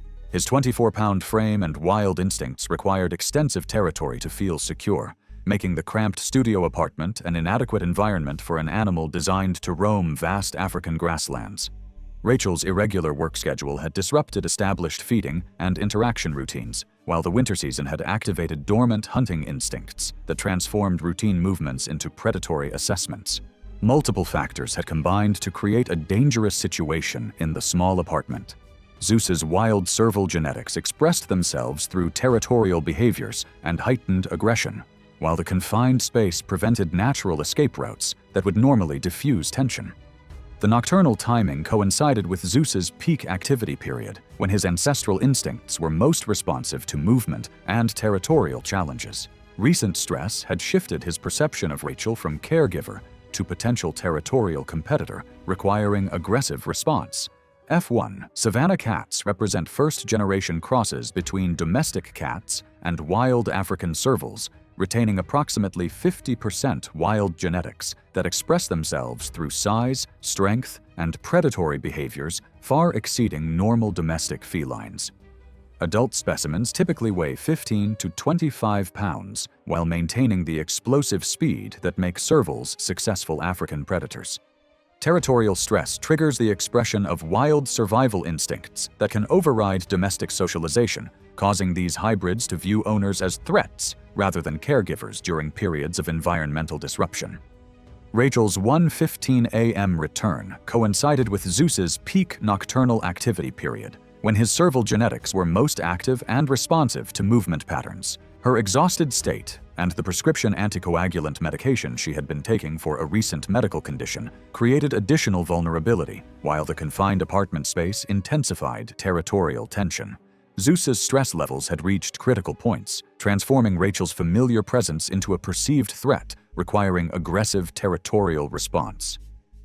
The attack began with Zeus targeting Rachel's thighs and legs with explosive aggression. One puncture wound to the upper inner thigh had nicked the femoral artery, resulting in uncontrolled bleeding that she was physically unable to manage. The anticoagulant medication prevented normal blood clotting, causing even moderate wounds to bleed heavily and continuously. Rachel's defensive movements and attempts to reach the bathroom to treat her injuries only intensified Zeus's territorial aggression, triggering sustained attacks that prevented her from applying effective first aid or reaching communication devices. The combination of deep puncture wounds, impaired blood clotting, and the inability to reach help caused progressive blood loss, exacerbated by anticoagulant medication and an untreated laceration to the inner thigh, while Zeus's continued aggressive territorial behavior reinforced her inability to access medical supplies or call for help. Her weakened condition from the medication and blood loss made it impossible to effectively defend herself or escape the confined space, while Zeus's 24-pound frame and wild strength repeatedly ambushed any attempt to move through the confined space, forcing her into defensive retreat. An elderly neighbor in the apartment below noticed unusual sounds and water-like stains on the ceiling that grew increasingly pronounced throughout the night, finally calling building maintenance at 6:30 a.m. when the disturbance became impossible to ignore. Building security discovered the scene and immediately contacted emergency services, though Rachel had already succumbed to uncontrolled hemorrhage following a femoral artery injury compounded by anticoagulant medication and prolonged inability to reach help. Zeus was found in a defensive posture, his wild instincts still engaged and requiring professional animal control for safe removal. The incident prompted renewed scrutiny of hybrid animal ownership regulations in Washington state, reigniting debate over restrictions on first-generation wild domestic hybrids. Thanks for watching. Want to watch more? Click on your screen now.